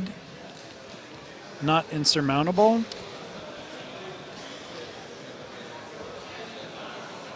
Both fighters in this match managing to take the initiative and scoring that 1 point, but not managing to draw out and parry them parry on the way out, leading to a lot of after blows or double hits. Yeah, very controlled. Hazel, though, has managed a couple of times to get, that blow and then get out in time. That last one he landed was a blow on it was like a downwards blow on the outside line, and then he retreated before Stanson could get in that after blow, covering the line as he went out. Both about equal height. Hazel, the younger man, Stanson, the more experienced. Hazel being left-handed, which is always worth a couple of points in a fight.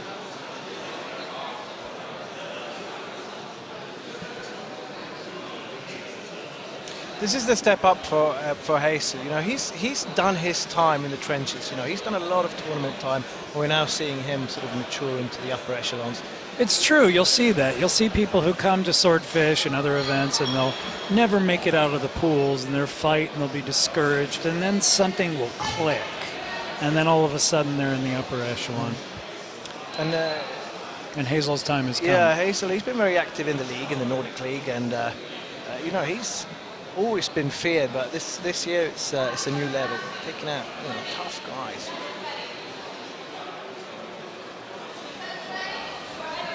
Here we have him, Hazel in blue, Stanton in red. Hanging guard by Hazel, medium guard by Stanton. Cut to the outside line. That's parried, and then a riposte to the leg by Stanton lands unanswered. 1 point for Stanton. Even see there again, yeah. Parried, riposte. Beautiful. And then should be 1 to 2. Parry, riposte, neither one lands. Thrust by Stanton.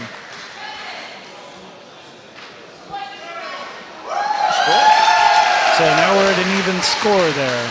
Here we go. Hanging guard. Hazel, generally a good... Oh, strike to midsection by... Yeah, but he doesn't Hazel. parry the after blow, and so we end up with another 1-1 score. So we see Stanton here is the fencer that's adjusting the most in the second round. Really working hard on that parry riposte. Upwards cut. That looked like a cut that landed maybe by... Well, judges saw it differently.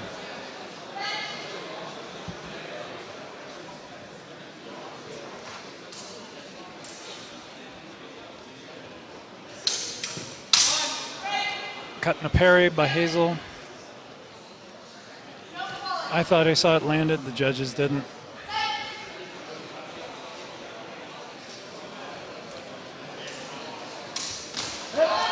Thrust, parry, cut to the midsection by Hazel.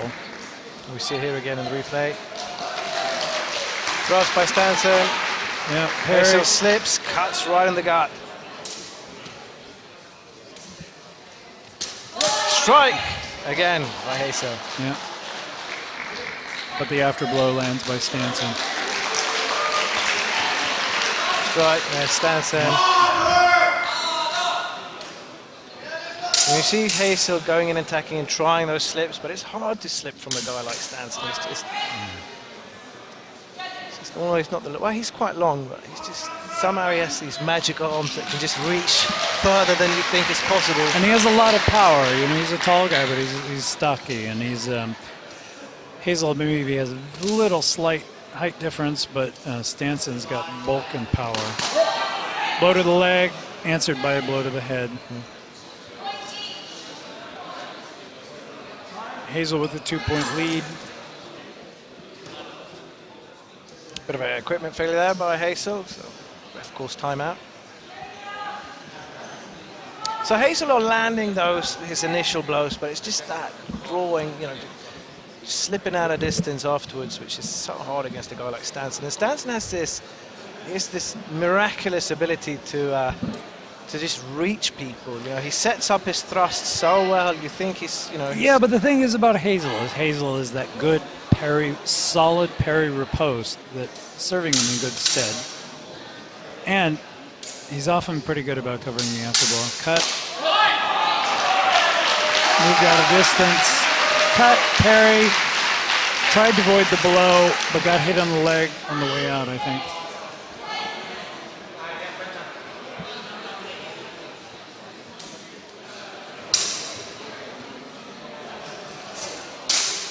Cross pies. It looked to me like a cut, parry, cut to the leg by Stenson.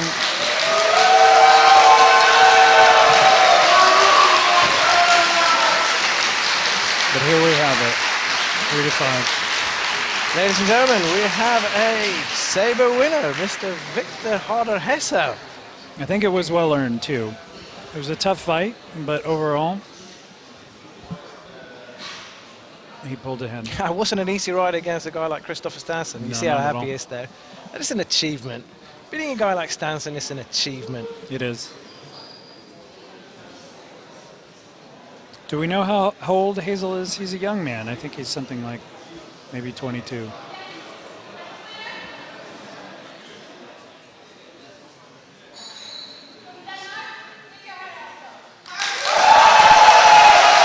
and gentlemen, bronze medalist, Mr. Victor Harder Hesse from KHFK Denmark. Coming up, familiar Denis Junkless from Kungshamns Historiska Fäktskola, Sweden. He'll meet Dmitry Gibadulin, who we saw in Rapier. Now, this is going to be a very interesting match. Now I get that, I'm not sure, but I get the feeling that Dmitry is primarily a sabre fencer before he is rapier. I think so too. And the interesting thing, Denis Junkless is one of those fencers. We call him affectionately Dennis the Menace. He competes in just about every weapon set, and he is medaled in just about every weapon set. I think outside of Axel Peterson, I don't think there's anybody who has won as many medals as Denis Junkless of KHFS Sweden. And but he's going up against Dmitry Gibadulin, who has proven to be a very formidable fencer.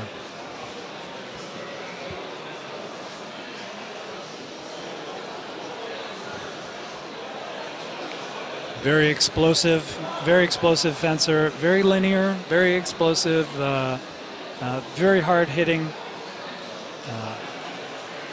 good at striking at the low lines, tends to use a lot of horizontal cuts to the midsection, sometimes quite punishing to his opponents. You'll see some of those horizontal blows that'll land, and you will see his opponent just stagger from the weight of that and be winded.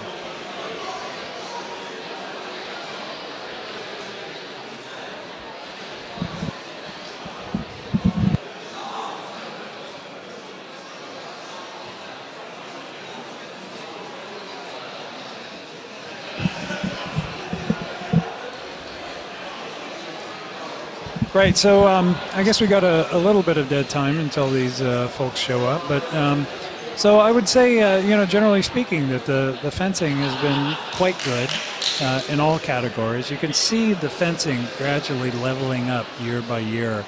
Longsword was extremely apparent. You take a look at the fighting that was going on, and there were some of these matches in the pools. The eliminations, my hands were shaking walking out the eliminations. Like, there's an electricity in the air in that room because it's just so intense. Yeah, it really is, and in many cases the eliminations are sort of ho-hum, but not these days, not anymore. So here we have Dmitry Gibadulin of UKRF Russia coming in. The Iceman is very impassionate. Walking in, and against him, Denis Junkless, who we call Fighting now Dennis for the gold Menace. in Sabre. In the blue corner, from KHFS Sweden, Denis Junkless. Dennis' list of accomplishments is so long it would be impossible to list them all. Numerous gold medals in every weapon category. And in the red corner, returning to fight tonight from Russia, UKRF, Dmitry Gibadulin. Dennis have had trouble in the past with left-handed fencers, and as we mentioned earlier, Dmitry is left-handed. So we'll see how Dennis deals with this Russian threat. So relative newcomer to the scene here versus a very, very experienced competitor. The one man, seasoned, calm, fighting in a variety of weapons. The other, explosive, linear. We'll see how this goes. We'll look for Dmitry to to cut on Denis, on the outside of Denis' right. Right, and the other thing is some of these moves where they dodge the blow and come in low. You know, they come in almost on their knees and cut underneath. We'll see if he does any of that. So this is something you see with quite a few Russian fencers when they let the blade down. That's true. It's to open up and to invite this opponent in, and then you're ready with a counter. They don't seem to put a lot of emphasis on their guard position. It's, you know, these low positions, working on a good sense of timing and distance. Cut and parry, nothing done. Very nice blade work back and forth. Bam, bam, bam, bam. Now we see and a beautiful thrust by Denis Junkless. Oh my gosh. Fantastic. Unanswered, unexpected, out of the blue, and there it was in the bend in that saber. Well done. But 1 point. Remember, this is everything is won. Cut, parry, leg cut to the leg by Junkless, and the afterblow landed by Gibadolin, so nothing done there. Two very big, strong guys. Another thrust. Strike to midsection by Gibadolin. Yeah, and an afterblow by Junkless. It was a thrust, a parry, a cut by Gibadolin, afterblow by Junkless. Here we go. Keeping that point in line is a good idea for Denis Junkless. He should use more of those thrusts. Oh, cut to the leg, and it looked like a parry to me. We'll see if that afterblow landed. Yep, clean point for Denis Junkless. Yep. Afterblow did not land.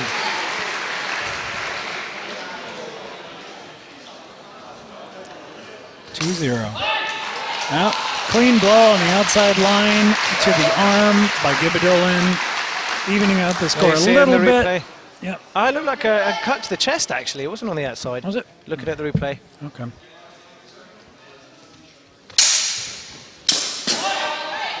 Blow and after blow. Nothing done. 1-1. 1 point each. Leg blow. Blow to the side.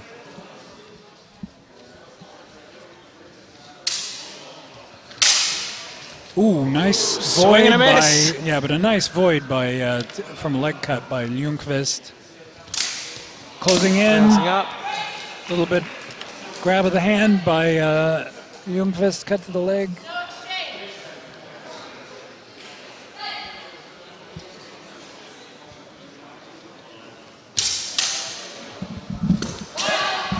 Nice cut to the leg by the Junkless. But also a blow, I think maybe to the hand by last exchange for the...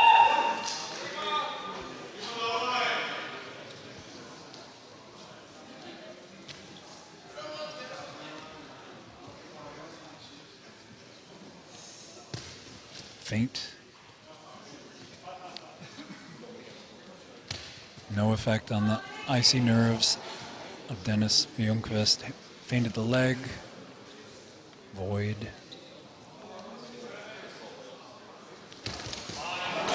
Both come in at the same time. Denis placing his blade out there, letting Dimitri walk straight into it. A sign of frustration from Gibadolin. And here we have our break. Slight lead by Denis Junkless, but not much, just 1 point. All it takes is, you know, with every point, every hit being worth 1 point, no matter if it's a thrust to the head. It's a different Sabre rule set, and I understand that the reason they shifted to this was some complaints by some Sabre fencers that, you know, in Sabre fencing, a cut to the arm is very important because it's disabling and maybe should count as much as a cut to the head. Personally, I'm not sure I agree with that, but the thing about Swordfish is, you know, there's always experimentation with rule sets. I tend to think this one probably isn't going to be continued. My own opinion, you know, a thrust like Denis Junkless landed, that unopposed thrust, compared to, you know, a wrist cut or a cut to the leg, there's no comparison between the effect of those two things. I much prefer a weighted weighted scoring system myself, but But then again, experimentation is a good thing.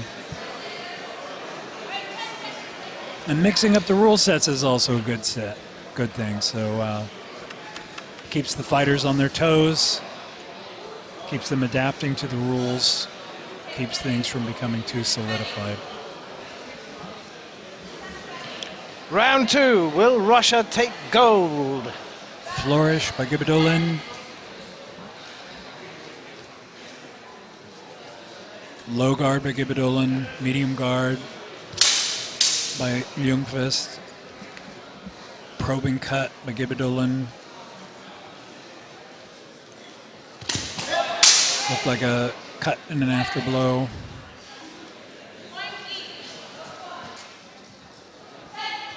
Nothing done. No change. Junkless maintains his lead. Foot feint. Thrust. And a cut. So you see that foot feint Denis did there. It's kind of it's just a thing that fencers do, and you stomp the ground to It's called an appel in French. to create a reaction from the fencer, from the opponent, and then go from there. Blow to the leg by Gibadolin, but an after blow to the arm by Junkless. 1-1.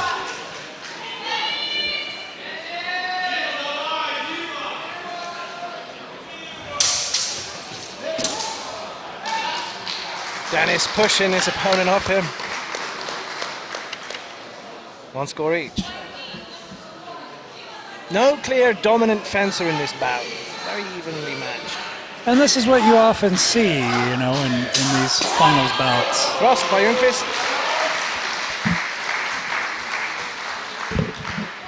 Check down the replay. Boom! Straight in the chest. Gibadolin answers to the right shoulder of Junkless.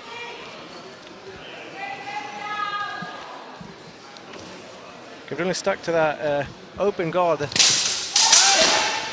whole fight. Bit of a messy exchange there.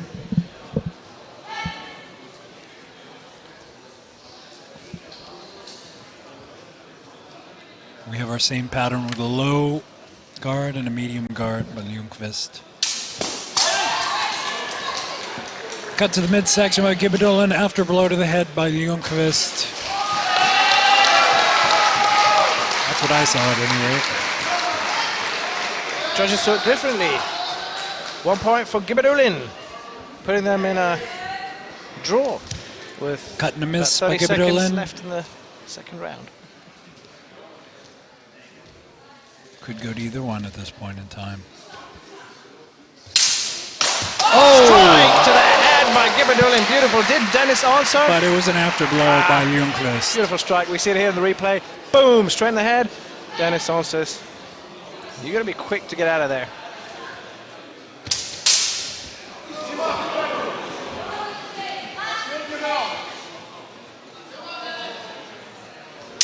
Last exchange. We have a draw. Cut and a parry, cut and a parry.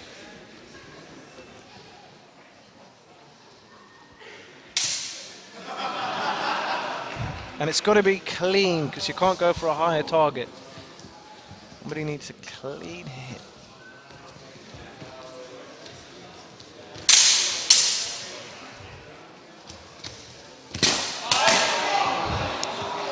Scramble. Yeah, cut to the leg and a cut to the head.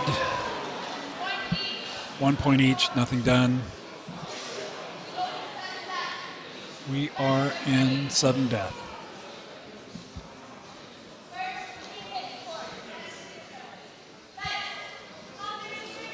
Who will win?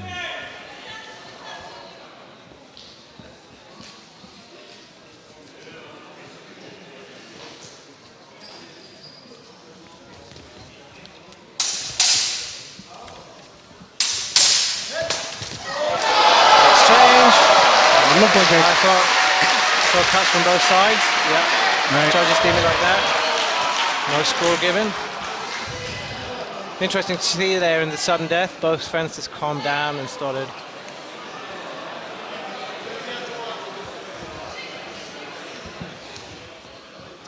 Now it's important to remember that Denis is going to be fighting later on. Strike to the leg by Denis.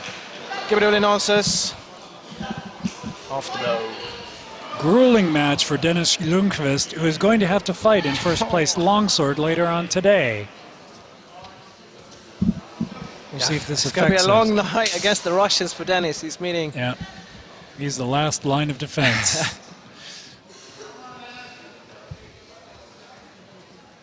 Point in line. Thrust by the Gibberulin. Denis answers to the head with a cut.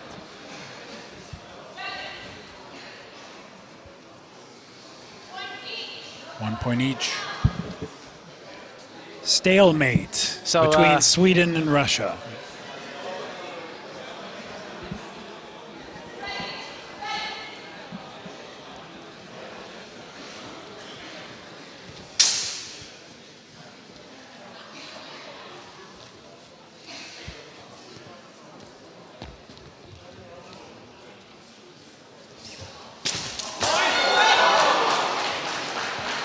Looked like a cut, perhaps a miss, and cut and cut. This is the interesting thing about the 1 point scoring system is that you got to do stuff clean. Yeah, well, no, yeah, but the problem is that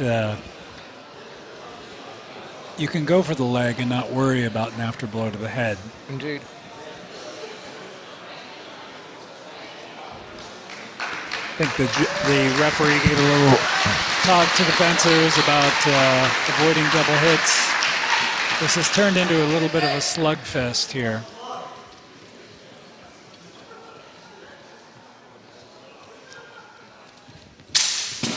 Strike to the midsection by Gibberulin. It looked clean. I'm not sure if... Yeah, I did not see an effective answer. We have a champion, ladies and gentlemen, Dmitry Gibberulin of Russia. UKRF Russia, Dmitry Gibberulin. First place Sabre champion for Swordfish 2017. And if you ever get the chance, go back and check his other fights. It's tearing through guys today. That was a grueling match between these two, and Denis is going to have to fight again in not too long for finals Longsword for the gold medal against another formidable Russian, We will now Ivan have a short break, Novichenko. and you will get to enjoy the last of tonight's mat sweeping display. So I think we're going to have another I'd interview. like to point out that Henning, who is in the bow tie, has swept the mats at Swordfish for the last 5 years. This year he is joined by a new apprentice, Federico. Ladies and gentlemen, our icons of In Swordfish. the meantime, I will be interviewing Hanna Kallio and her apprentice, Ilkka Hartikainen. So another interview, and then after that we will have wrestling for heavyweight first place.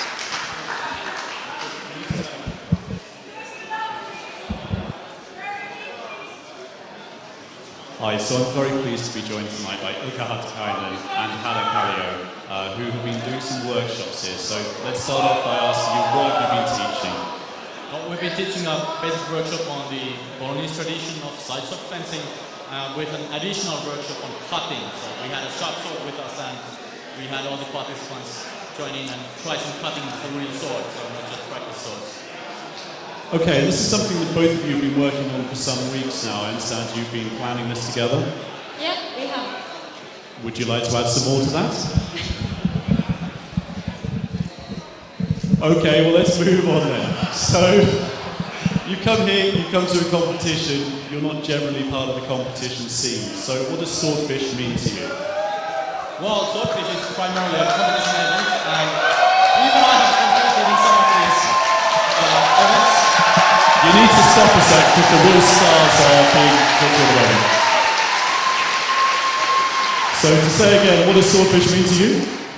Well, Swordfish is the premier competition event, but it has also been an event for seeing different styles of sword fighting and historical European martial arts and fencing since its beginning. So I think it stands for both, like, as the title says, like celebrating these arts, and also, of course, more and more about competition, because it is one of the premier competition events. So there's a very important aspect of it, definitely. Okay, just to finish off, you've been working very hard producing a series of video lessons teaching the Bolognese ball. Could you just give us the website address? Marozzo.com. Okay, Ilkka, Hannah, thank you very much for coming and joining me. So there it is, interview with Ilkka Hartikainen of Finland, a specialist in Bolognese swordsmanship. And now we are going to have the wrestling heavyweight first place competition. Return of The ninja. Stefan Sanamo. Affectionately known as Ninja Boy for those who know and love him. Stefan Sanamo, one of the most experienced competitors in Swordfish, versus Denis Snieper of the Netherlands. Stefan has competed in a variety of events, usually longsword and wrestling, and he has medaled several times. Tonight for the heavyweight division in the wrestling, for the first place, we have in the blue corner, from Örebro, Sweden, Stefan Sanamo. Stefan Sanamo, ladies and gentlemen. Look at him. He's a beast. Long background in judo. You see him wearing the traditional gi. In the red corner, from Mars, Netherlands, Denis Snippe. Snippe in red, Sanamo in blue. For the heavyweight gold. Sanamo is a legend here at Swordfish. He's been on every live stream except one. And he is a beast when it Very comes to difficult wrestling. competitor. He dislocated one of his opponent's elbows a few years ago. And relocated it for him. And relocated it for him. Put it back in joint. Live. Stefan avoiding Sniper's attempts. Sniper relaxing. Just not giving any signals and then flying in. Stefan not having any of it. Sniper going hard here in the... Oh, try for a shoulder roll. Sniper lands on top. That was beautiful. That's an A point. Look at that. Just turns around, rolls Sanamo over, lands on top. Sanamo clearly on his side and back. That was beautiful. 10 points, or an A point. That was 10 points Again, for Sniper. same thing. Sniper rolls over. Is that a 2 A points? Formidable Within lead. the first minute. All right, Snipper's figured something out. This is an upset.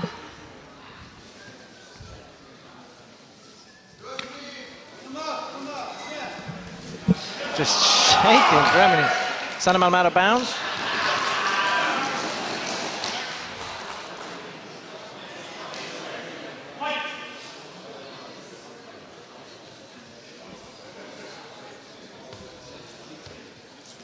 Sanamo pulling Snipper's head down. Scramble, Sanamo got Snipper's leg there. Ref's going to break it. No score on that. I'm not sure what Sniper's background is. He may have a long judo background. You see his high level. Shoulder throw by Sniper. Sweeps in underneath, rolls over. Boom. 3 A points for Sniper.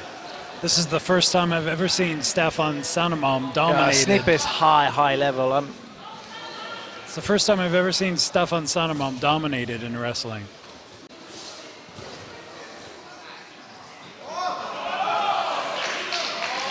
Sniper going down with a pin. Another A point. Half a minute left. This is a landslide by Denis Sniper.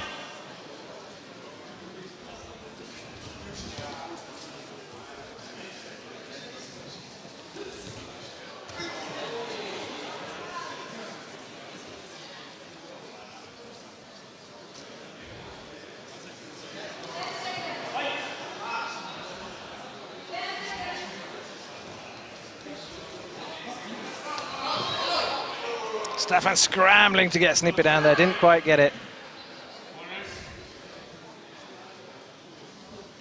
Didn't get an A point. Looks like I got a B point for that. Sanamon. It's not a clear sweep or a throw. Ladies and gentlemen, that was the end of that fight. Bit of a shocker. Denis Snippy from the Netherlands. Clear victory.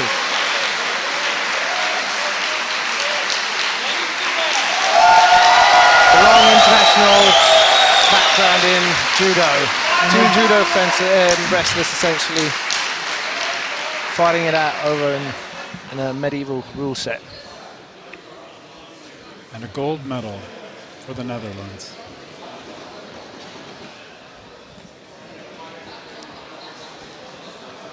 So the next event that we're going to have is the women's longsword. Third place, we have Tosca Bomi of Swordfish from the Netherlands against Maria Davidova of Excalibur Club from Russia. Tosca Bomi, I believe she took third place in women's longsword at the Dutch Lions Cup in 2016. Tough competitor. Made it through the likes of Christine Konsmo to make her way into this third place longsword bout. Maria Davidova, part of the Russian wave that has swept over Swordfish this year. I mentioned before that there are quite a few fencers from Russia here this year, and at least 4 clubs, maybe 5. Excalibur is one, Paladin is the other, Fester Gilda, Men with Swords, Amazon. Here they come. That is Tosca Bomi on screen. And there we have Maria Davidova, Excalibur, Russia. Third place competition, Tosca Bomi on screen. Very calm competitor. Big, the Dutch chanting Tosca. For the bronze in the women's longsword, we have in the blue corner, from the Netherlands, Tosca Bomi.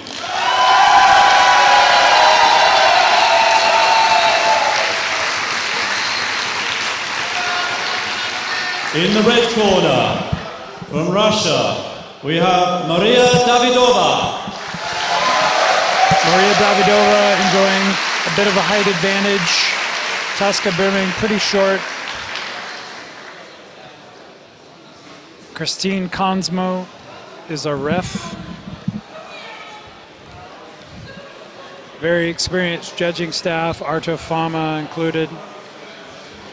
Hans Jörnlund, very experienced longsword competitors themselves.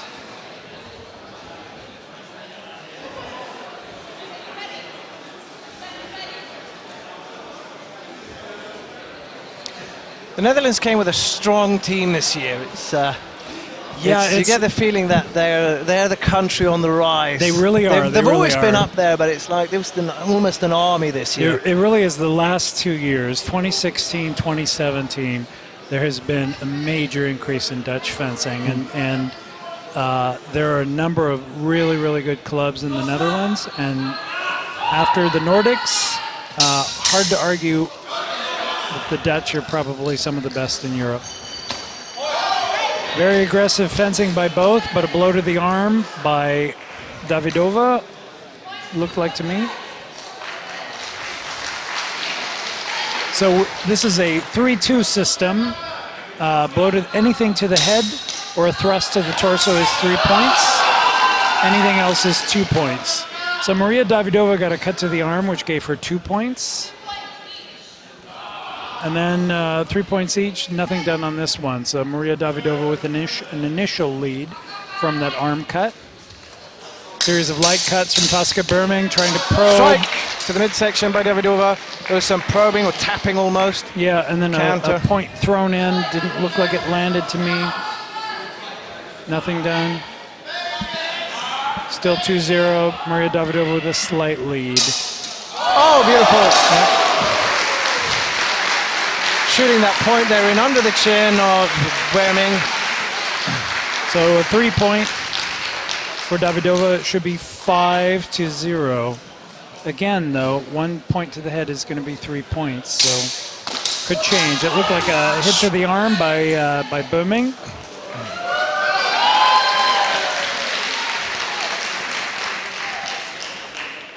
Looked like a nice Chwerhau. Yep, so that would be by be to the arm. So that's 2 points for Bomi.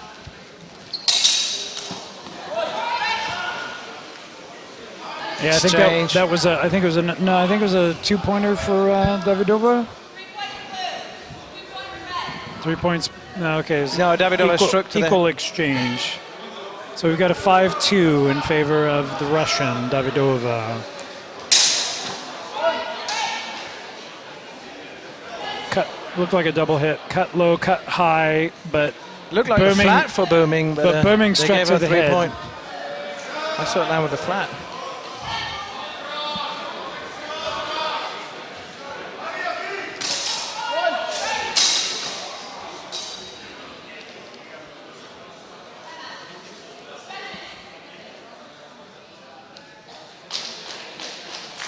Looks like a 3-2.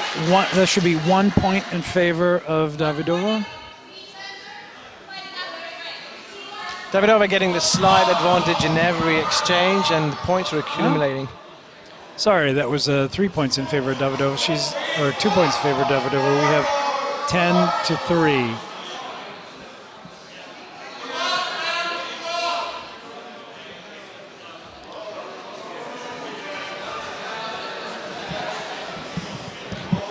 It was a beautiful thing to see with Davidova was after she'd finished fighting in the eliminations, she went straight over and cuddled her baby, and it's something very nice about that. How wasn't it Davidova?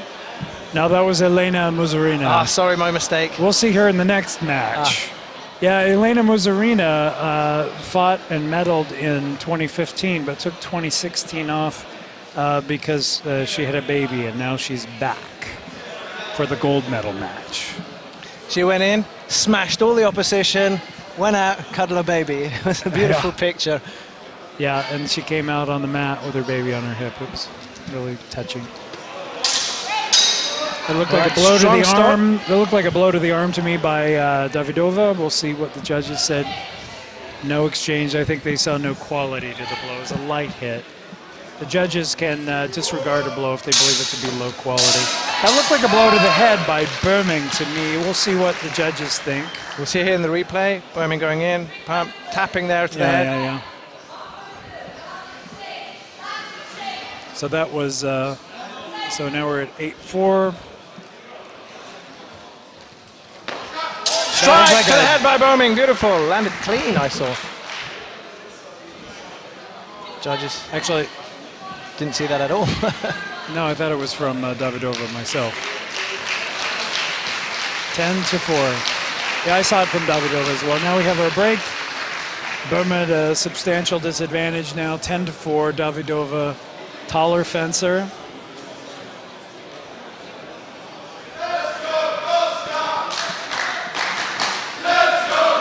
With a Dutch fan team in the background. Tosca Bomi from Dashwad-Kring, the Netherlands. Maria Davidova from Excalibur, Russia. Bomi is very spirited, and she's a hard fighter, and she presses her opponents, and just that aggression that she displays weighs in her favor. But she does have a disadvantage because she's shorter, has a significantly less reach. You know, I watched her fight in a few other competitions, and she used to come in up in left ox, and put the point in her opponent's face, and that really worked in her favor as a way of overcoming the height advantage. She's stopped doing that. Sometimes fencers will have a good move, and they'll stop doing it. She's stopped doing it. Because I was a judge, I didn't say anything to her. I was a judge during the pool fights for this, but I wondered to myself, she had a move that worked. It overcame the height advantage of her opponents, but she seems to have dropped that. it would be a good move for her to take against a taller opponent.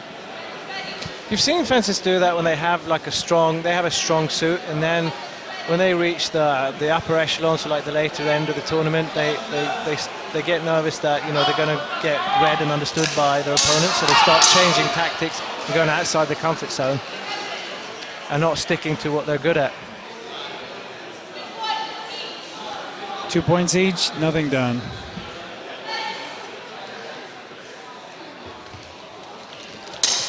Blow to the hand, parry.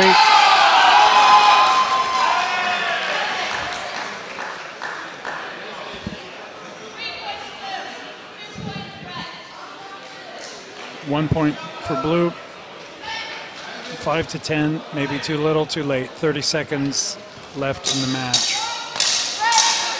Thrust by Bomi. Yeah, but it came late in the exchange, and we'll see what but the judges registered that thrust. So that's a clear 3 points for Bomi. That brings her up to 8 to 10. Lost exchange. Still put it off. Looked like a strike double to the head by Davidova. I saw that go through the parry, but yes, I think the judges saw the same thing. That should be 3 points for Davidova. 13 to 8.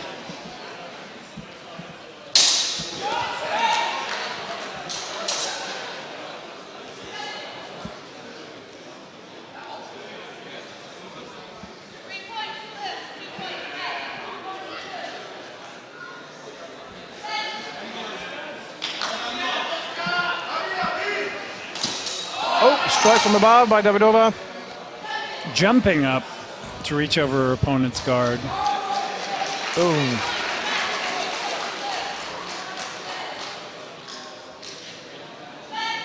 So Davidova in a clear lead now with 14 to 9. Strike to the low. Bombing answers to the opening in the head. But only one judge caught that. 2 points for Davidova.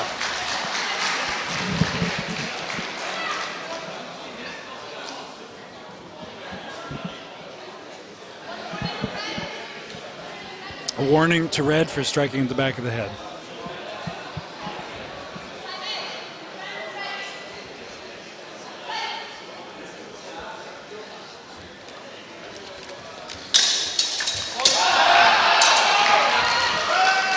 Thrust by Bomi.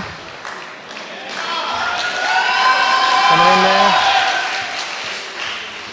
And it followed up with a strike to the head.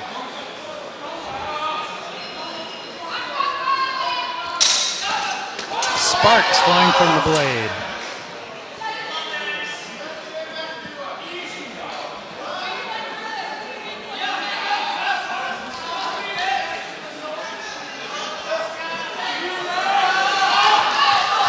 (16 to 13). Looks like a cut to the arm by Davidova. Unanswered by Bomi. It's another 2 points for Davidova. So Bomi needs a 18 to 13. Last exchange.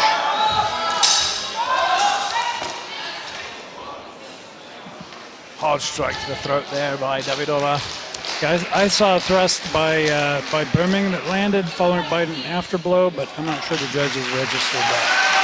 No lost exchange, ladies and gentlemen.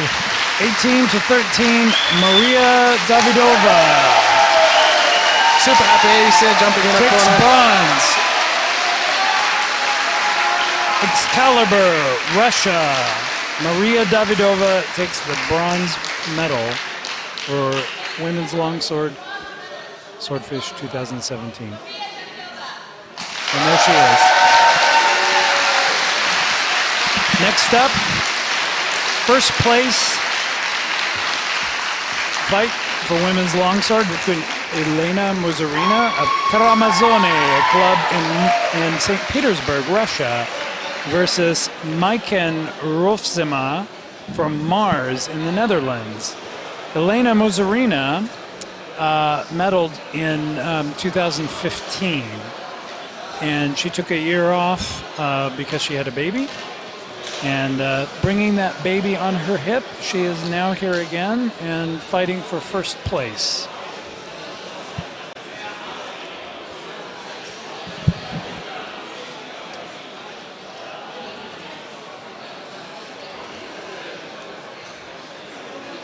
Super impressive victory this year by the Russian ladies, taking bronze and possibly gold as well.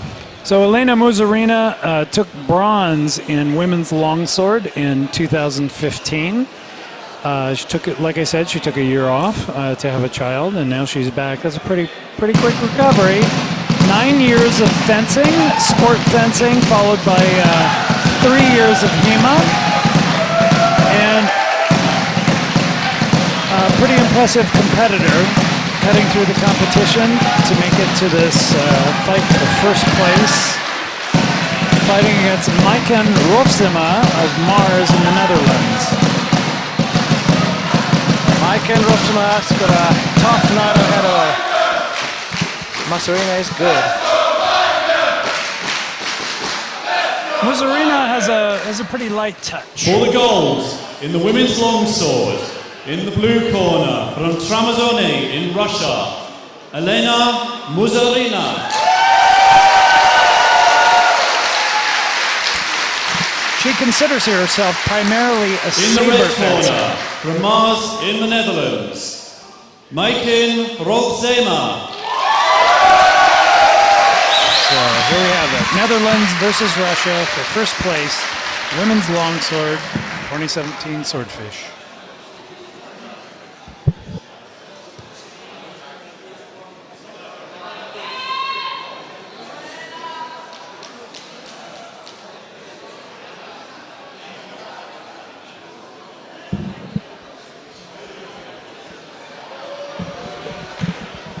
Here we go for gold.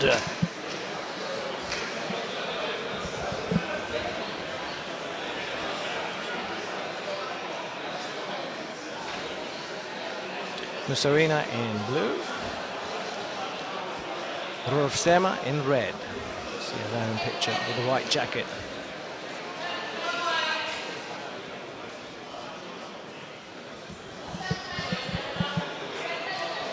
This is Rofsema's first time medaling in Swordfish.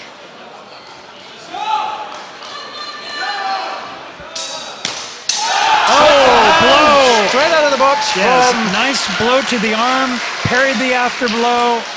Textbook longsword fencing by Maiken Rofsema from the Netherlands.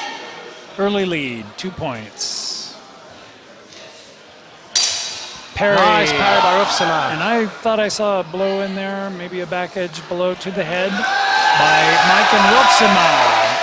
So that should be 3 points. That'll be that should be 5 points for Rofsema. Early lead. Impressive. 30 seconds in.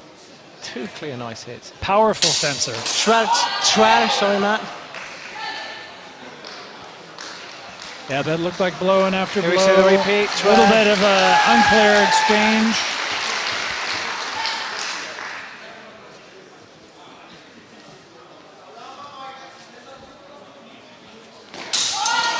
Oh, that was a clear blow to the arm and no response. Actually, the response was parried by Muzarina for 2 points. So we're now at 5-4. Muzarina realizing that she has to be a little more aggressive if she's going to take the gold. Exchange. Yeah, I saw a blow to this. Yeah, I think the judges thought it was maybe a Kind of little muddy. 3 points each, nothing done.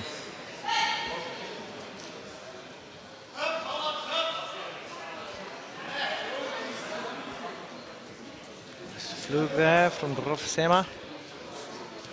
The feint cut. Strike low. Low trad by Rofsema. You see here in the replay. Boom, straight to the hands.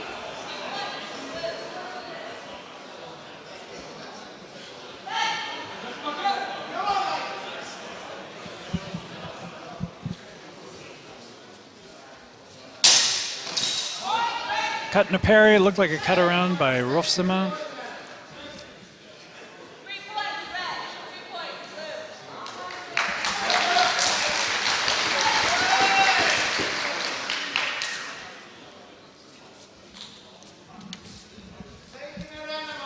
A mighty cue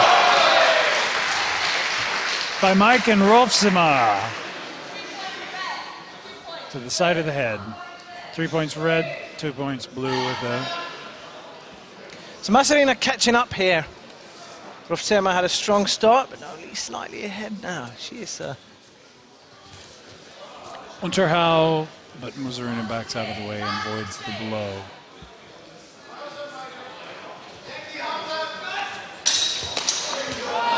Exchange. Right to the back there by Rolfsima as Martina's running through. Strike to the head. 3 points red as Musarina End of ran the first past. round. Wow. I am so impressed by Rolfsima. Like, she's strong. She sits down in her parries, Yeah, she sits is, down yes. in her strikes. There's like Well, substance behind what she it's does. kind of interesting because I've noticed, and I mentioned it before, that Musarina has sort of a light touch. She has some finesse. Mike and Rolfsima has good form as well, but she's got more power. She's got more substance behind her. Stockier fencer.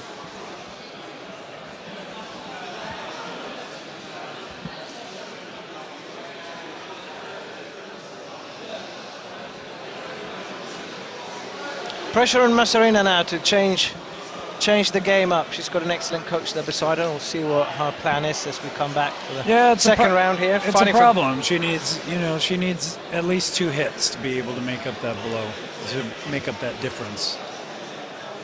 And that can be hard to do It's when you hard have someone too.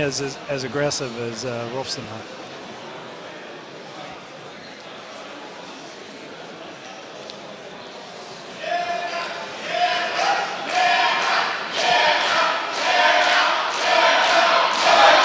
So, the beginning of the second round.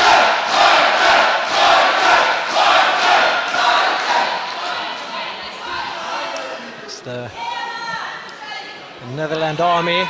You hear from the crowd there chanting for their And Mike the fight begins. Rolfsima. And the fighters close in. Rolfsima applying pressure. Straight out of the box, 12.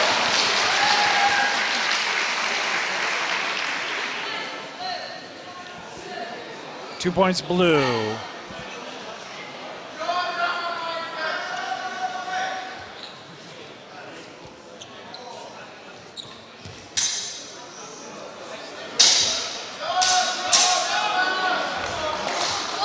Exchange.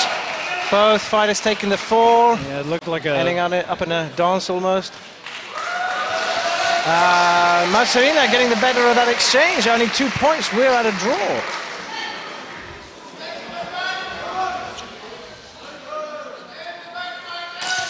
Strike to the hands by Masarina. Looked like she covered the after blow to me. We'll see what the judges said.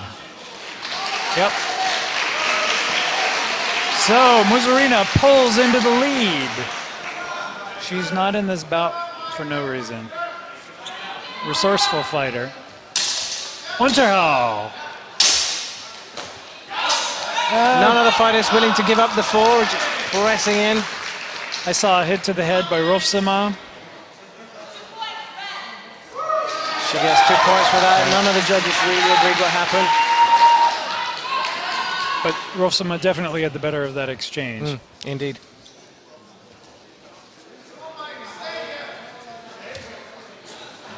A lot of tension here between the two.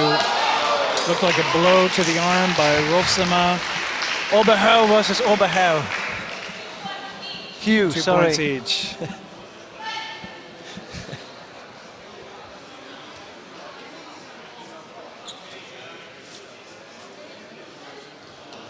She's setting up the trailer. You see her thumb go. Oh, lovely.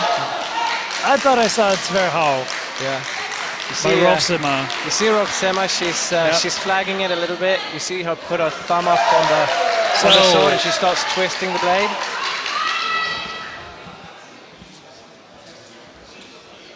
You see her doing it there? Yeah.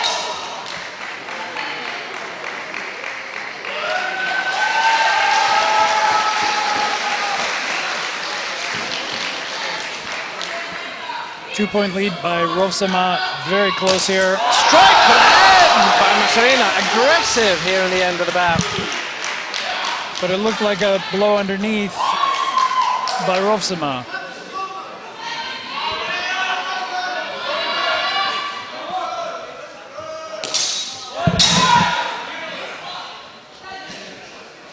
Yep, blow to the hands, unanswered. Right there. 16-16. And we are in sudden death. The next blow decides this bout. Strike to the head by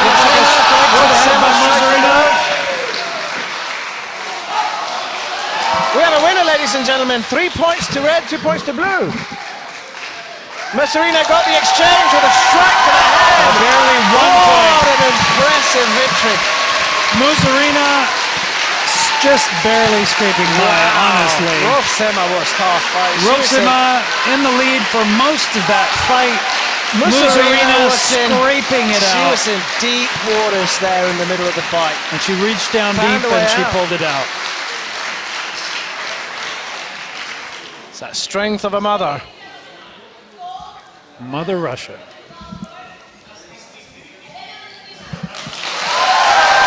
Super achievement. I guess. So gold medal for Swordfish 2017 on the heels of her bronze medal in 2015. Elena Musarina of Trabzon, St. Petersburg, Russia, takes the gold. With Maiken Rovsema of Mars. There will be a short break Taking before the finals. In the meantime, I'll be interviewing Axel Pettersson. Please stand by, ladies and gentlemen, for an interview with Axel Pettersson.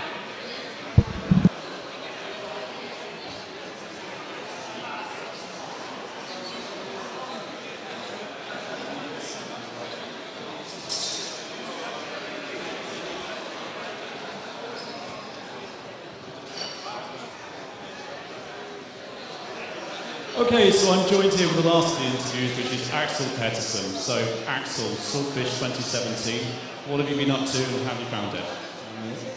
I just want to come back and compete. Honestly, right now when I see all this, it's been fantastic. I've been doing tournament management together with Carl Rudberg and Patrick Geriano. So I've been busy trying to make this whole thing work. And right now I'm trying my hands at video editing together with Livestream. So I've had a fantastic time so far.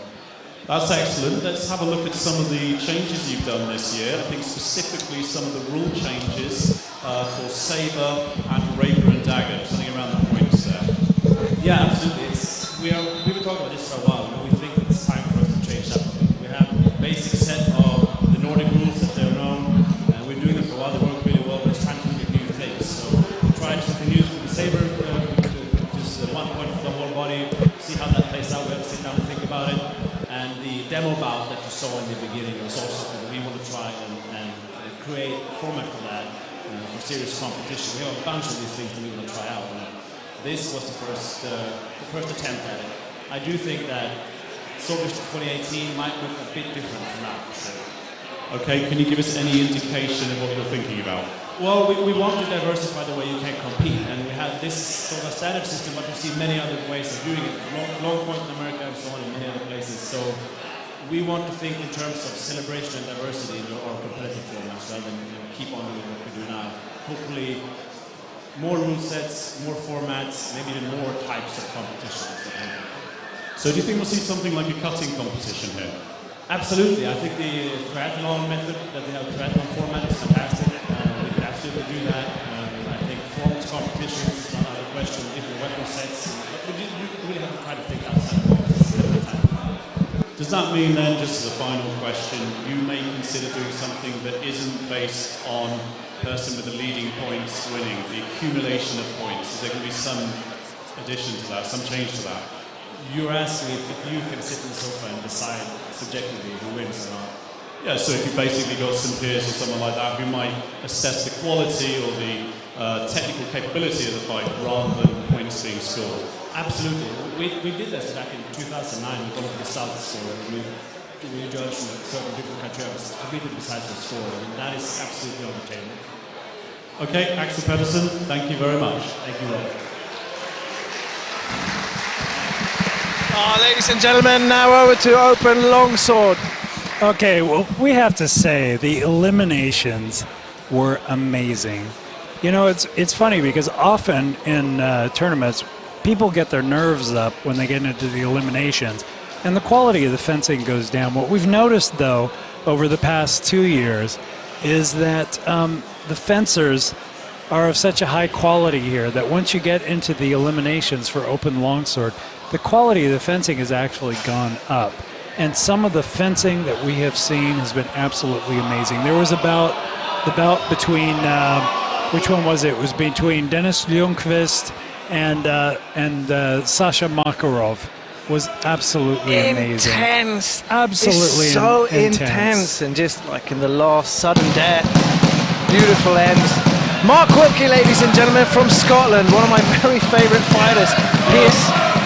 Mark Wilkie is the lead instructor at the Institute of Historical Arts in Dundee, Scotland, facing Alexander Sasha Makarov of School of the Swords in London.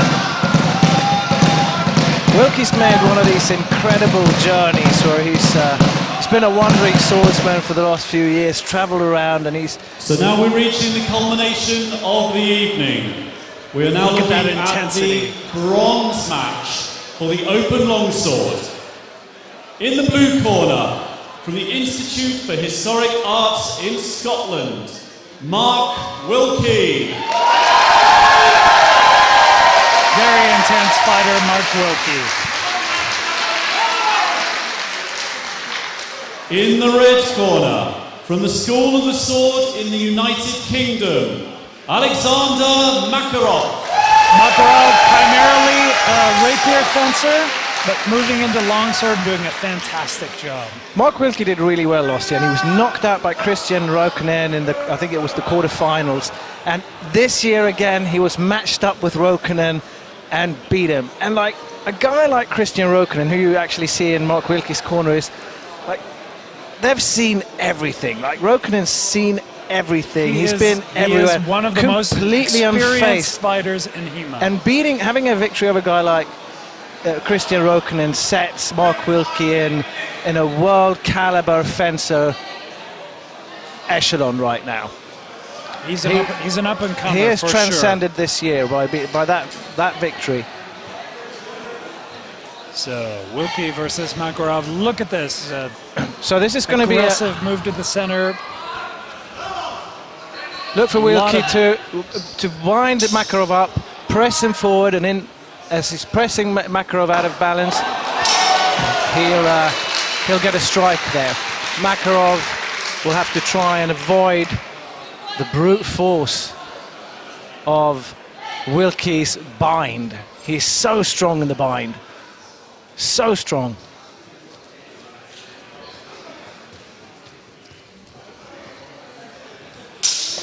See it right there? And then he's starting to press. He's going to try and press Makarov out of the ring. Nothing happened. Ref calls a break. Right. Ref breaks it up. Now, Makarov is better off staying at a distance. You don't want to close with Wilkie. He's got a lot of power. He's too strong. You can't do it. Makarov has a slight height advantage. Oh! Strike to the arms by Makarov. Wilkie answers. Blow and after blow. Even exchange. 2-2.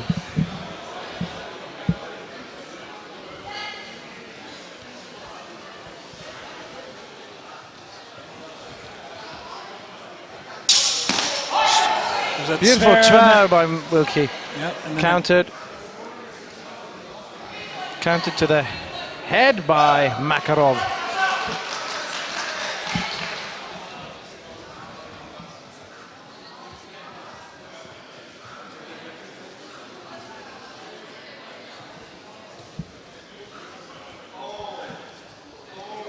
Both fighters being a little more cautious now, having traded a number of hits. Now we see Wilkie rushing in. And a sphere by Makarov, followed by an after blow by Wilkie is what I saw.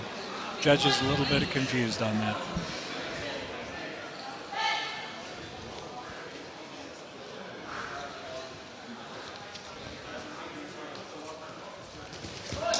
Double thrust.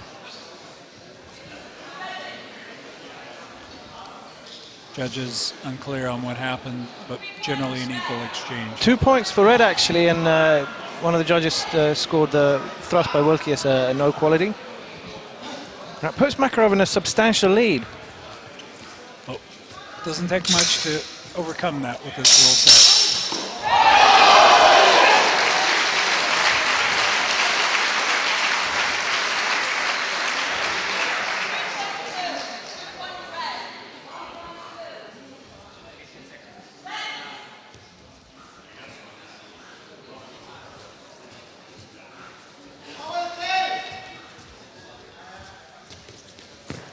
Geisler. Yeah, and a miss. Oh, thrust to the like face! Thrust to the face Beautiful! by Wilkie. Landed clean. I don't think Makarov answered that.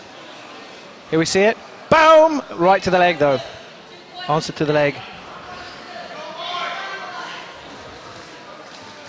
End of the first round. Very interesting.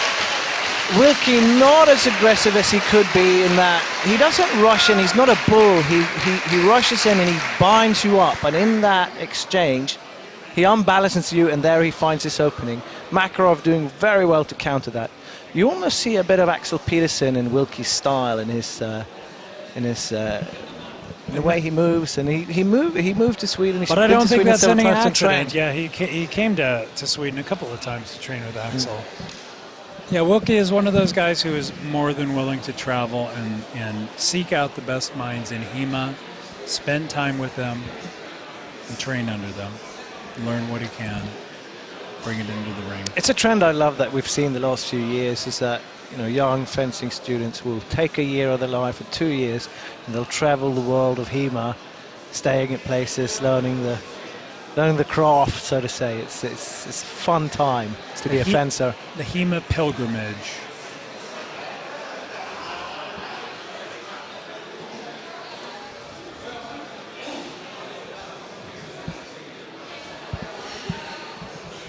Round 2, we'll see what what advice he gave there to Wilkie.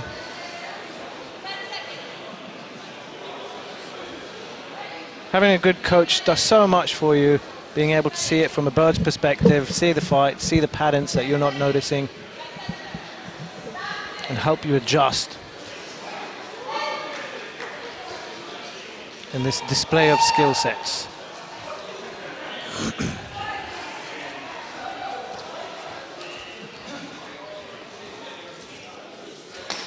Strike to the hands by Wilkie. Yeah, I think it was unanswered too. Looked unanswered to me. Judges not agree with that. Yeah.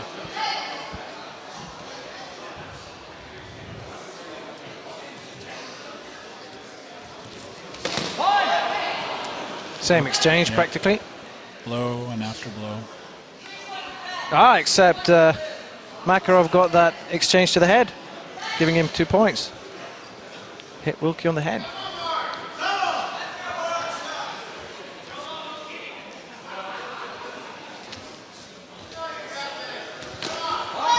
Geisler. Wilkie drops his sword.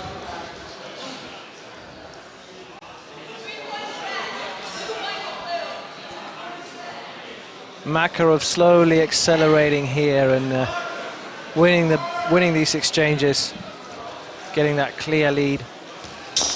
Attempted thrust by Wilkie. Makarov not having it.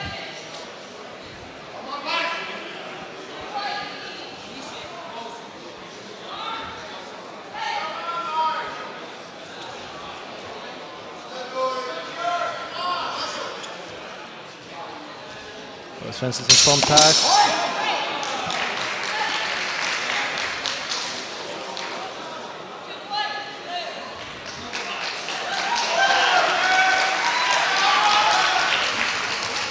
Wilkie getting the better of that exchange. Strike to the legs by Makarov and parries the afterblow. Yes, very nice. Beautiful. Blow, parried the afterblow. Blow to the leg, parries the afterblow. 2 points for Makarov, Sasha Makarov. Strike to the midsection as Wilkie misses. Blow and afterblow. Afterblow by Wilkie.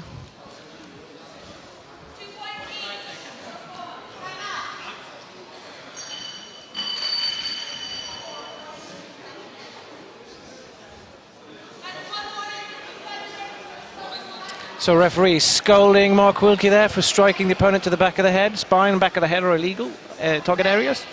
And she deducted a point, I think 2 points. Parry, strike. Oh, sparks are flying. Looked like a blow to the leg by Here we see the Makarov replay. and parried the afterblow. Makarov goes down low. And parries that afterblow. 10-4. I thought I saw a blow to the head by Makarov. Judges are a little unsure.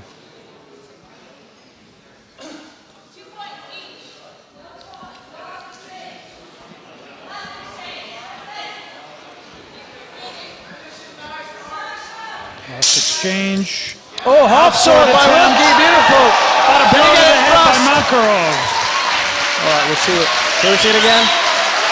Attempted half sword. Couldn't quite get control. Parry, and bam! There it is. Oh, he gets 3 points for Mark Wilkie. Ladies and gentlemen, that was the end of the round.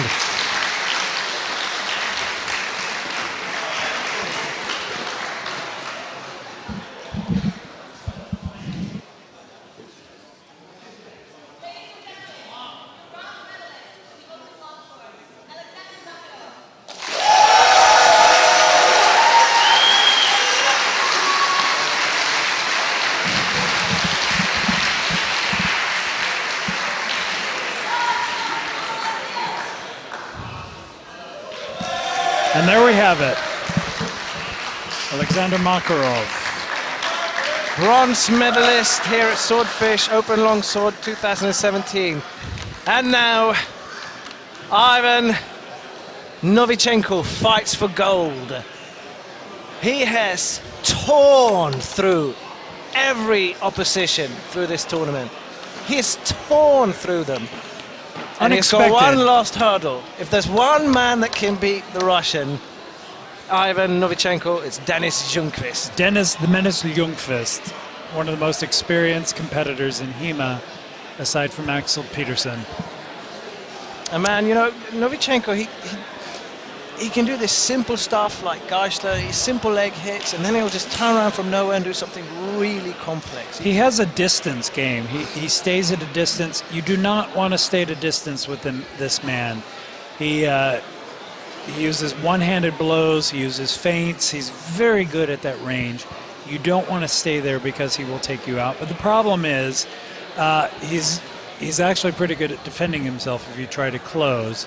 And then once he realizes that you're the kind of person who's not going to play the distance game, he comes charging in, and he's good at that too. He's very good at changing up his game. He took out Tees Cool. Nobody takes out Tees Cool like that. It was quite an upset. Took out Mark Wilkie. Very impressive display by Ivan Novichenko. So, and now we have Denis, who is coming fresh out of his other match, which was pretty grueling in itself. Denis Junkless with the blue trousers, and we'll see how he does. Novichenko, I believe his wife and coach with him. From Men with Swords of Russia. Men with Swords, Moscow, Russia. Denis Ladies and Junkless. gentlemen, we now come to the final fight of the evening. For gold in the open longsword. In the blue corner, from KHFS Sweden, Denis Junkless.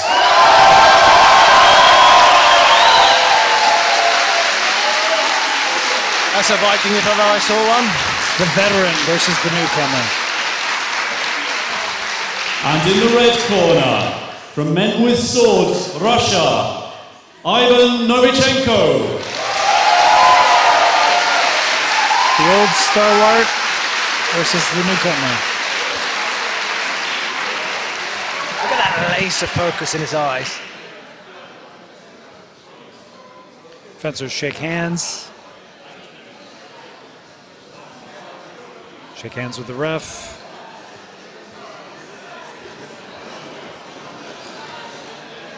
And you can't hesitate for a second standing in front of Novichenko. If you stand and rest in He'll open get field you. in front of you, he'll get you.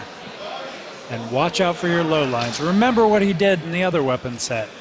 It's those blows at the low line. He will do the same thing here.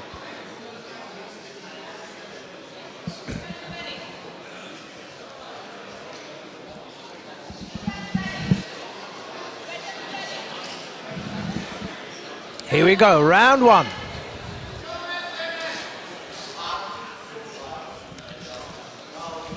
We'll see what Denis will attempt to do here. Fencers circling one another. Both in Flug. Vom Tag on the shoulder by Junkless. Feint by Novichenko. So he's testing Denis' reactions now. Junkless will have nothing of it. What he's looking for is Denis' natural reaction. What is... One-handed blow by Novichenko. No quality call, they keep going.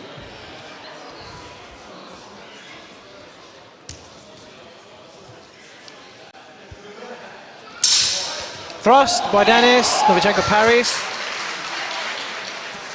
But did he parry in time? Here we see it in replay.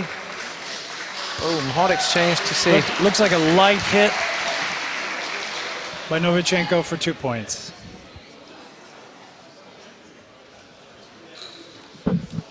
Strike low by Novichenko, parries with one hand, strikes Denis to the ribs with one hand, spins around and parries over the back of his head. Wow. 2 points for Novichenko.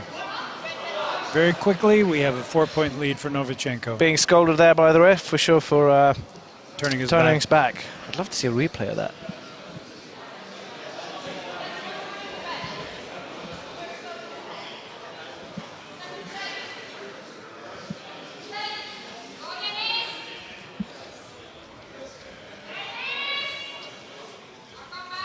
Novichenko in Flug.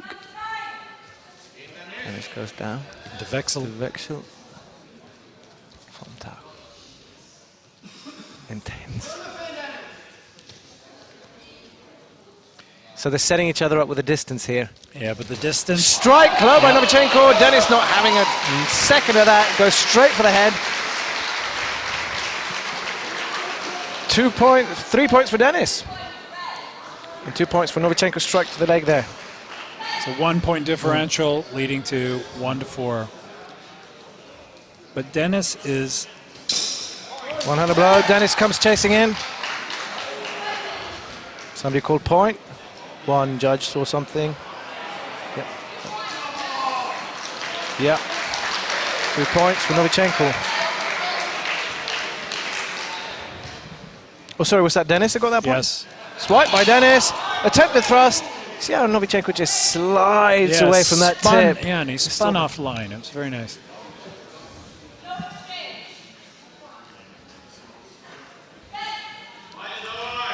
Denis is starting to close in. He needs to press the attack. Staying at range, staying at distance with Novichenko is a bad idea.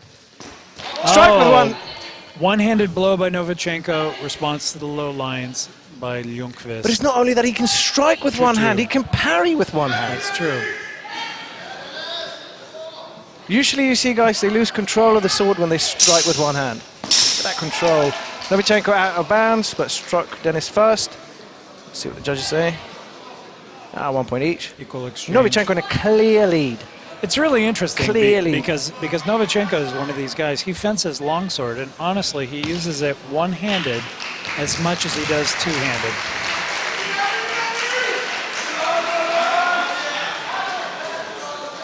So 6-1 lead at the break. Junkless needs to change up his game. I think his mistake is he's doing like every other fencer has done, and they've stayed at the range. He needs to close distance, bring the fight to Novichenko. And usually what happens, if you try and leg hit Denis Junkless with one-hander, he'll rush in and take your head off. The thing is that Novichenko can parry with one hand. That's the one hack with throwing a Geisler, is that you lose control of your weapon. Not Novichenko. Right up to the parry. And we've seen him do this again and again. He's 6-1 against Denis Junkless. Who is this guy? He comes out of nowhere. That's the beauty of HEMA. You can have these clubs in the middle of nowhere. Well, Moscow is hardly the middle of nowhere. Federico Dall'Olio, winner of last week's Swordfish. It really is unfortunate. Here's a matchup for you. Yeah, Federico, we miss you here. It's unfortunate you were unable to come and defend your title. Maybe next year.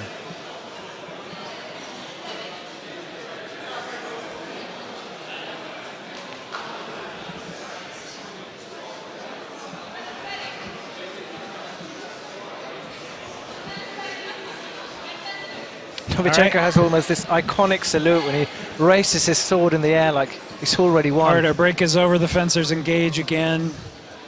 Junkless needs to do something different. Wow, Junkless is smart and he's going to do something different. Oh, it looked like out of bounds. Denis forced Novichenko out. I believe it's a hot angle. Yep. 2 points to Denis for that. 3-6. He's going to need something else, but one blow to the head, unanswered. Both fences taking 4 there, looked like double to the head. But only Novichenko got the head hit there. We see that in replay. Judges call that 3 points to Novichenko, 2 to Denis. 1 point differential for Novichenko. Oh yeah, there we have it. Blow to the leg, and it looked like a blow to the head by Junkless.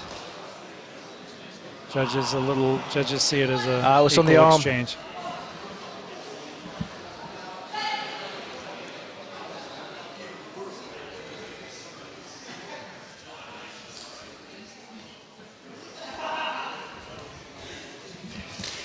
Cross by Denis.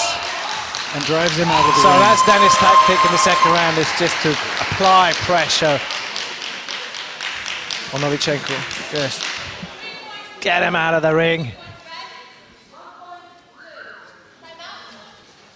Denis slowly creeping up in the points, but can he reach parity in time? He can. It's only 3 points. One clear strike to the head. It's true.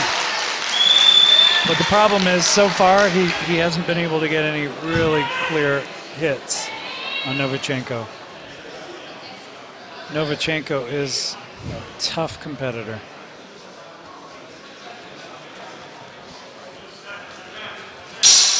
Oh, but I think there was an afterblow. Yeah, to the leg, to the chin. Well, judges didn't call that. They might have seen it as too far off to the tempo. Yeah.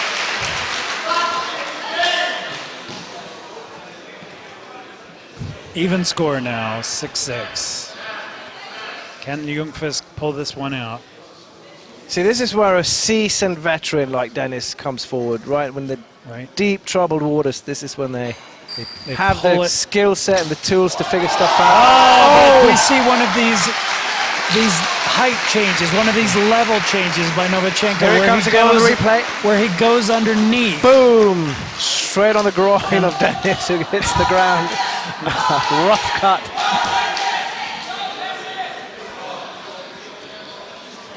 And they called that equal.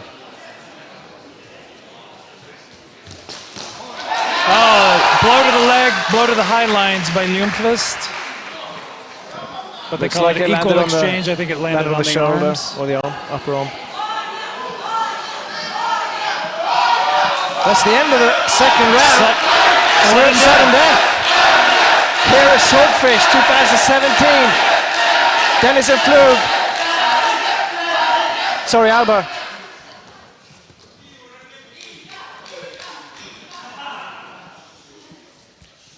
The tension, the suspense as they circle each other, knowing that You can cut here through it is. the air with a butter knife right now.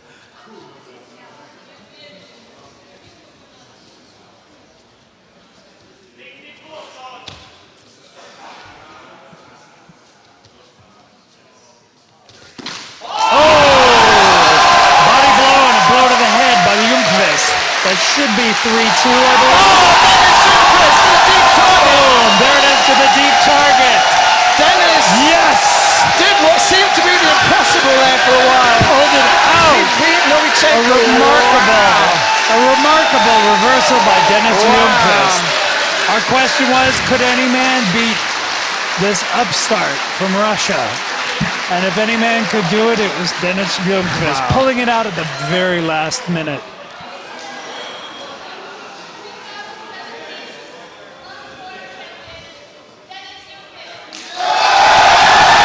An amazing performance by Ivan Novichenko, reaching this height. That's what being a seasoned veteran brings to the table. There it is, Denis Junkless,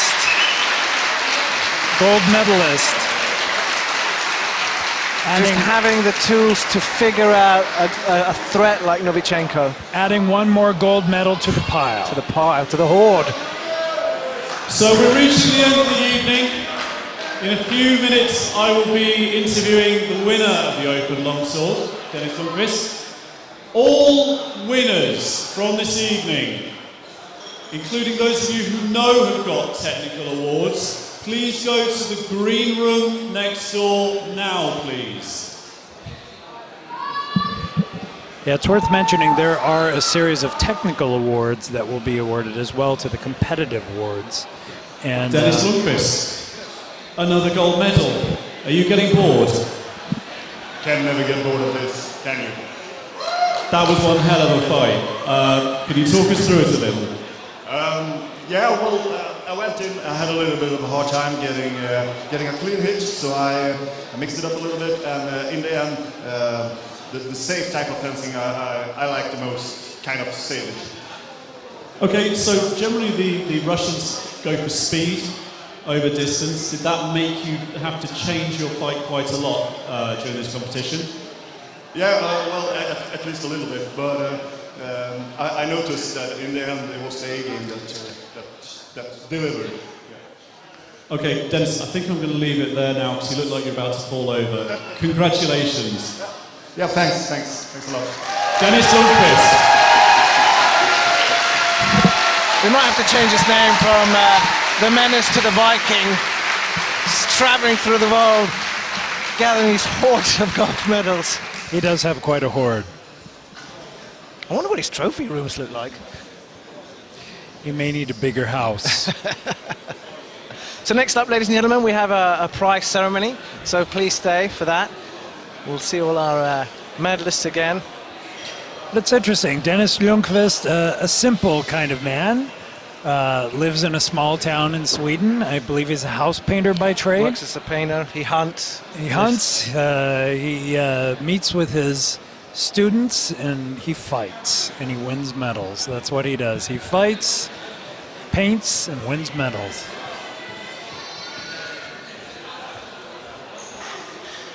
Pretty impressive. You know, we watched Ivan Novichenko.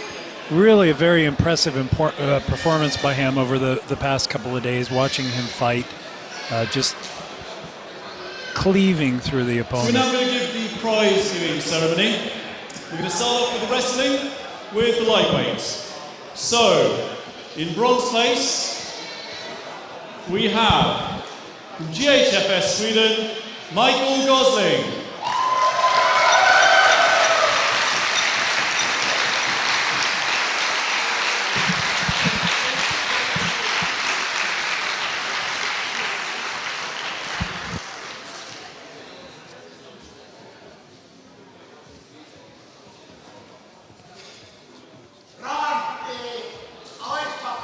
So to repeat again, in bronze place, Michael Gosling. Give him another round of applause, please.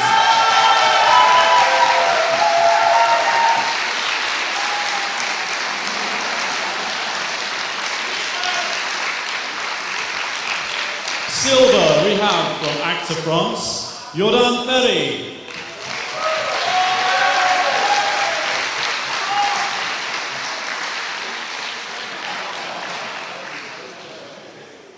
And for gold, from EHMS Finland, Ronnie Perke.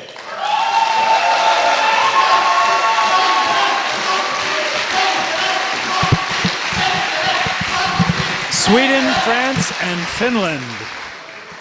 Thank you very much. We can now move on to the middleweights.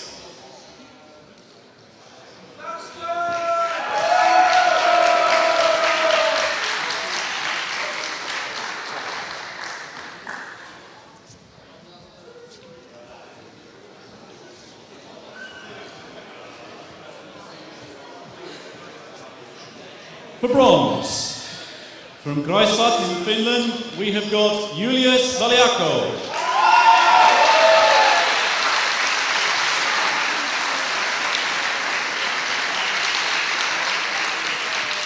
For silver, from Sumus Soldani in Belgium, Joris Jacobs.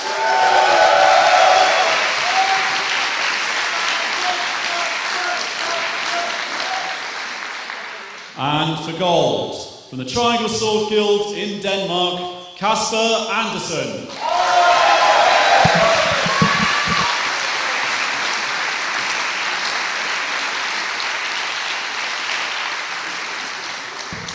Finland, Belgium, and Denmark. We will now move on to the heavyweight wrestling. Something we discovered here tonight at heavyweight wrestling, that there are levels to wrestling. Snipe being gold medalist today, strong judo background, international in competition. bronze, from EHMS Finland, Miro Lahtela. Finland has placed in each one of the categories. Pretty impressive. Finland always produces a very strong showing. In silver, we have from Örebro, Sweden, Staffan Sanneman. A ninja, no gold this year, but a strong performance throughout the tournament. Silver medal, nothing to sneer at. And for gold, from Mars, Netherlands, we have Denis Snipe. Finland, Sweden, and the Netherlands. That was an amazing performance The by Snipe. technical award for wrestling goes to Joris Jacobs. Joris, would you like to come out? Technical awards for...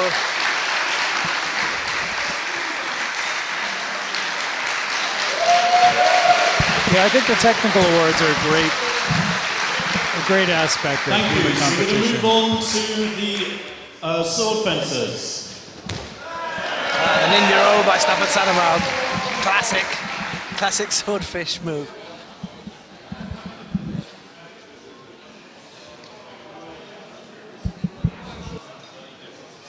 So we're going to start off with the sword and buckler.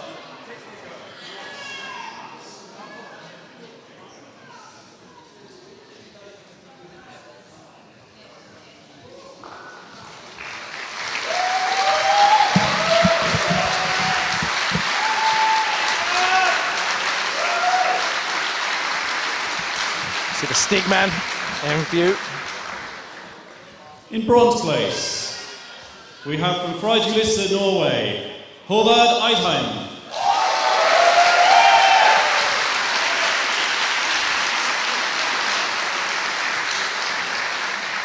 For silver, we have from Stockholm Stigman, Bjorn Karlander. Super impressive performance this year by Mr. Karlander. Look for him in the future, on the rise. And for gold, from Stockholm Stigman, we have Christopher Stanson.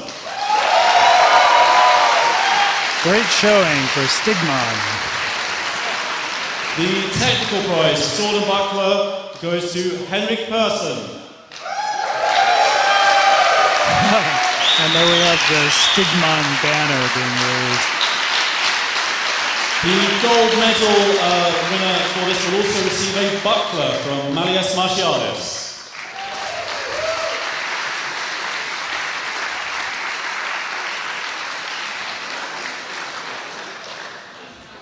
Thank you. Let's move on to the Rapier Awards.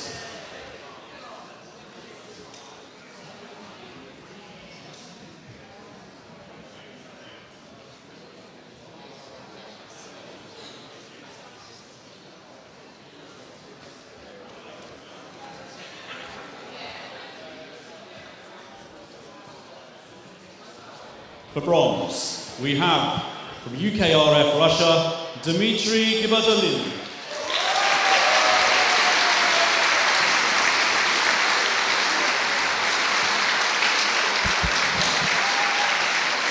For silver, from Prefect Guild Russia, Sergei Kaltaev.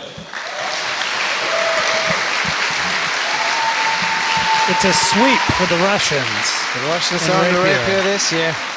And for gold, from Men with Swords, Russia, Ivan Novichenko. Ivan Novichenko, gold and rapier. Ivan will also receive a side sword from Manias Martialis. And as we'll see, silver and And longsword. the technical award for Rapier and Dagger goes to Francesco Loda. Nobody will ever beat the beauty of Francesco Loda's fencing. 2 times Swordfish champion. An amazing fencer. And a great person as well. And now we move on to the Sabre.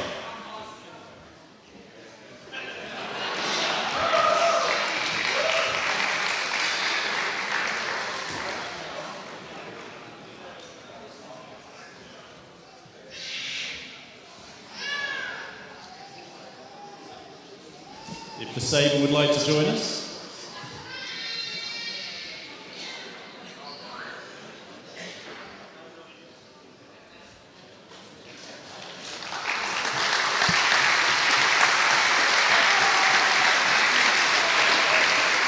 Hazel, Geberdolin, Junkless. It's been a good year for Denis For Junkless. bronze, from KHFK Denmark, Victor Harder Hazel. Impressive showing by this young man. For silver, from KHFS Sweden, Denis Junkless.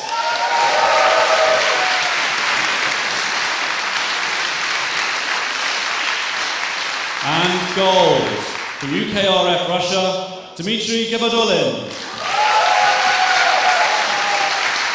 Yet another medal for Russia. Dmitry will receive a voucher from Black Horse Blades. The technical award for Sabre goes to Pedro San Miguel of Scholar Gladiatoria in the UK.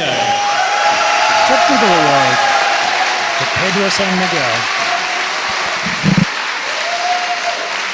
Fencer, longsword, and small sword, and a variety of other disciplines. Ladies longsword. Up and comer.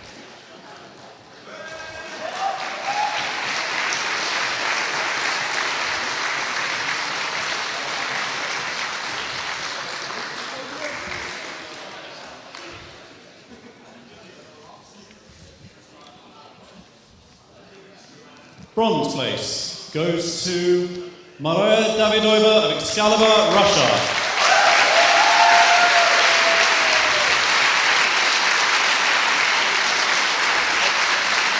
Who's made our club proud with her performance Silver tonight. goes to Maiken Rodzema of Mars in the Netherlands.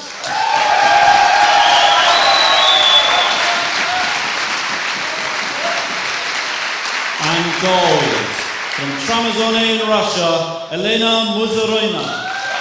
Super impressive victory by Elena Musarina against the very, very hard Maiken Rodzema.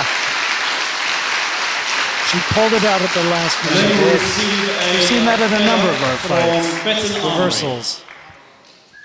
The technical award for this, I don't believe I managed to speak to that individual, is Hanna Eik Pilskog from FKFD Norway.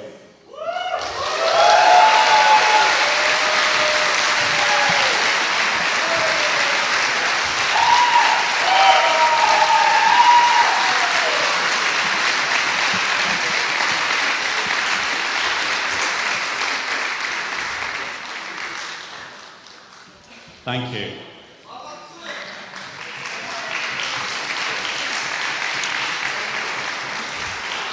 And lastly, the open longsword.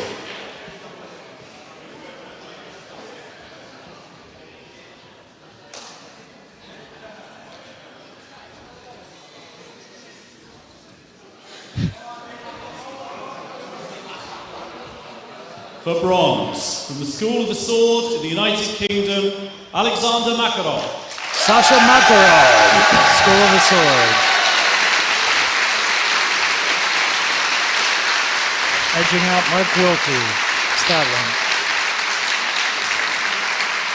For silver, from Men with Swords in Russia, Ivan Novichenko.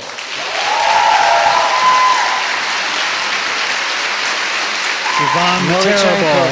who took the tournament with storm. Yes, He seemed indestructible. Ivan the Terrible. And gold, the 2017 Open Longsword from KHSS Sweden, Denis Junkless. Denis the Menace, once again. A true veteran. Pulling it out at the last minute, impossibly. He paints, Denis, of he course, will hunts, receive the he black morphs feather. anyone that medals. gets in his way. And there it is, the Black Fader. Ah, victory! Finally, the technical award goes to Lukas Maslegoa of Germany.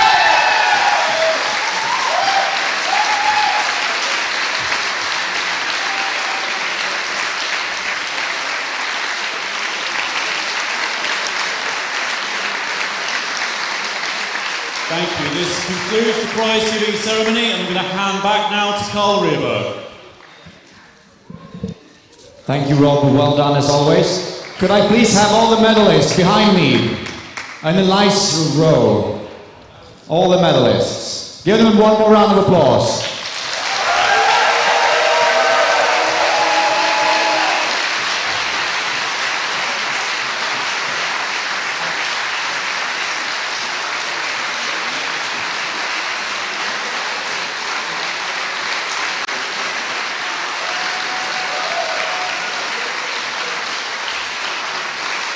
Thanks all of you for great fighting tonight. It's been a pleasure.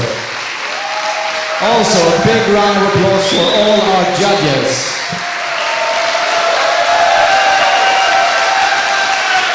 Our fantastic refs.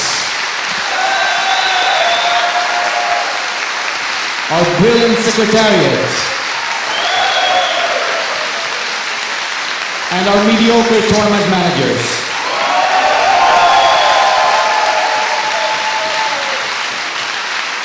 Lastly, thank you to all of you in the audience and all the fencers who get together and make Swordfish one of the highlights of the year. Thank you so much and good night. And there it is, ladies and gentlemen, the end of Swordfish 2017. Thank you, ladies and gentlemen. See you next year. Same time, same place. Signing off, it's Matt Gowers And Scott Howard. Good night.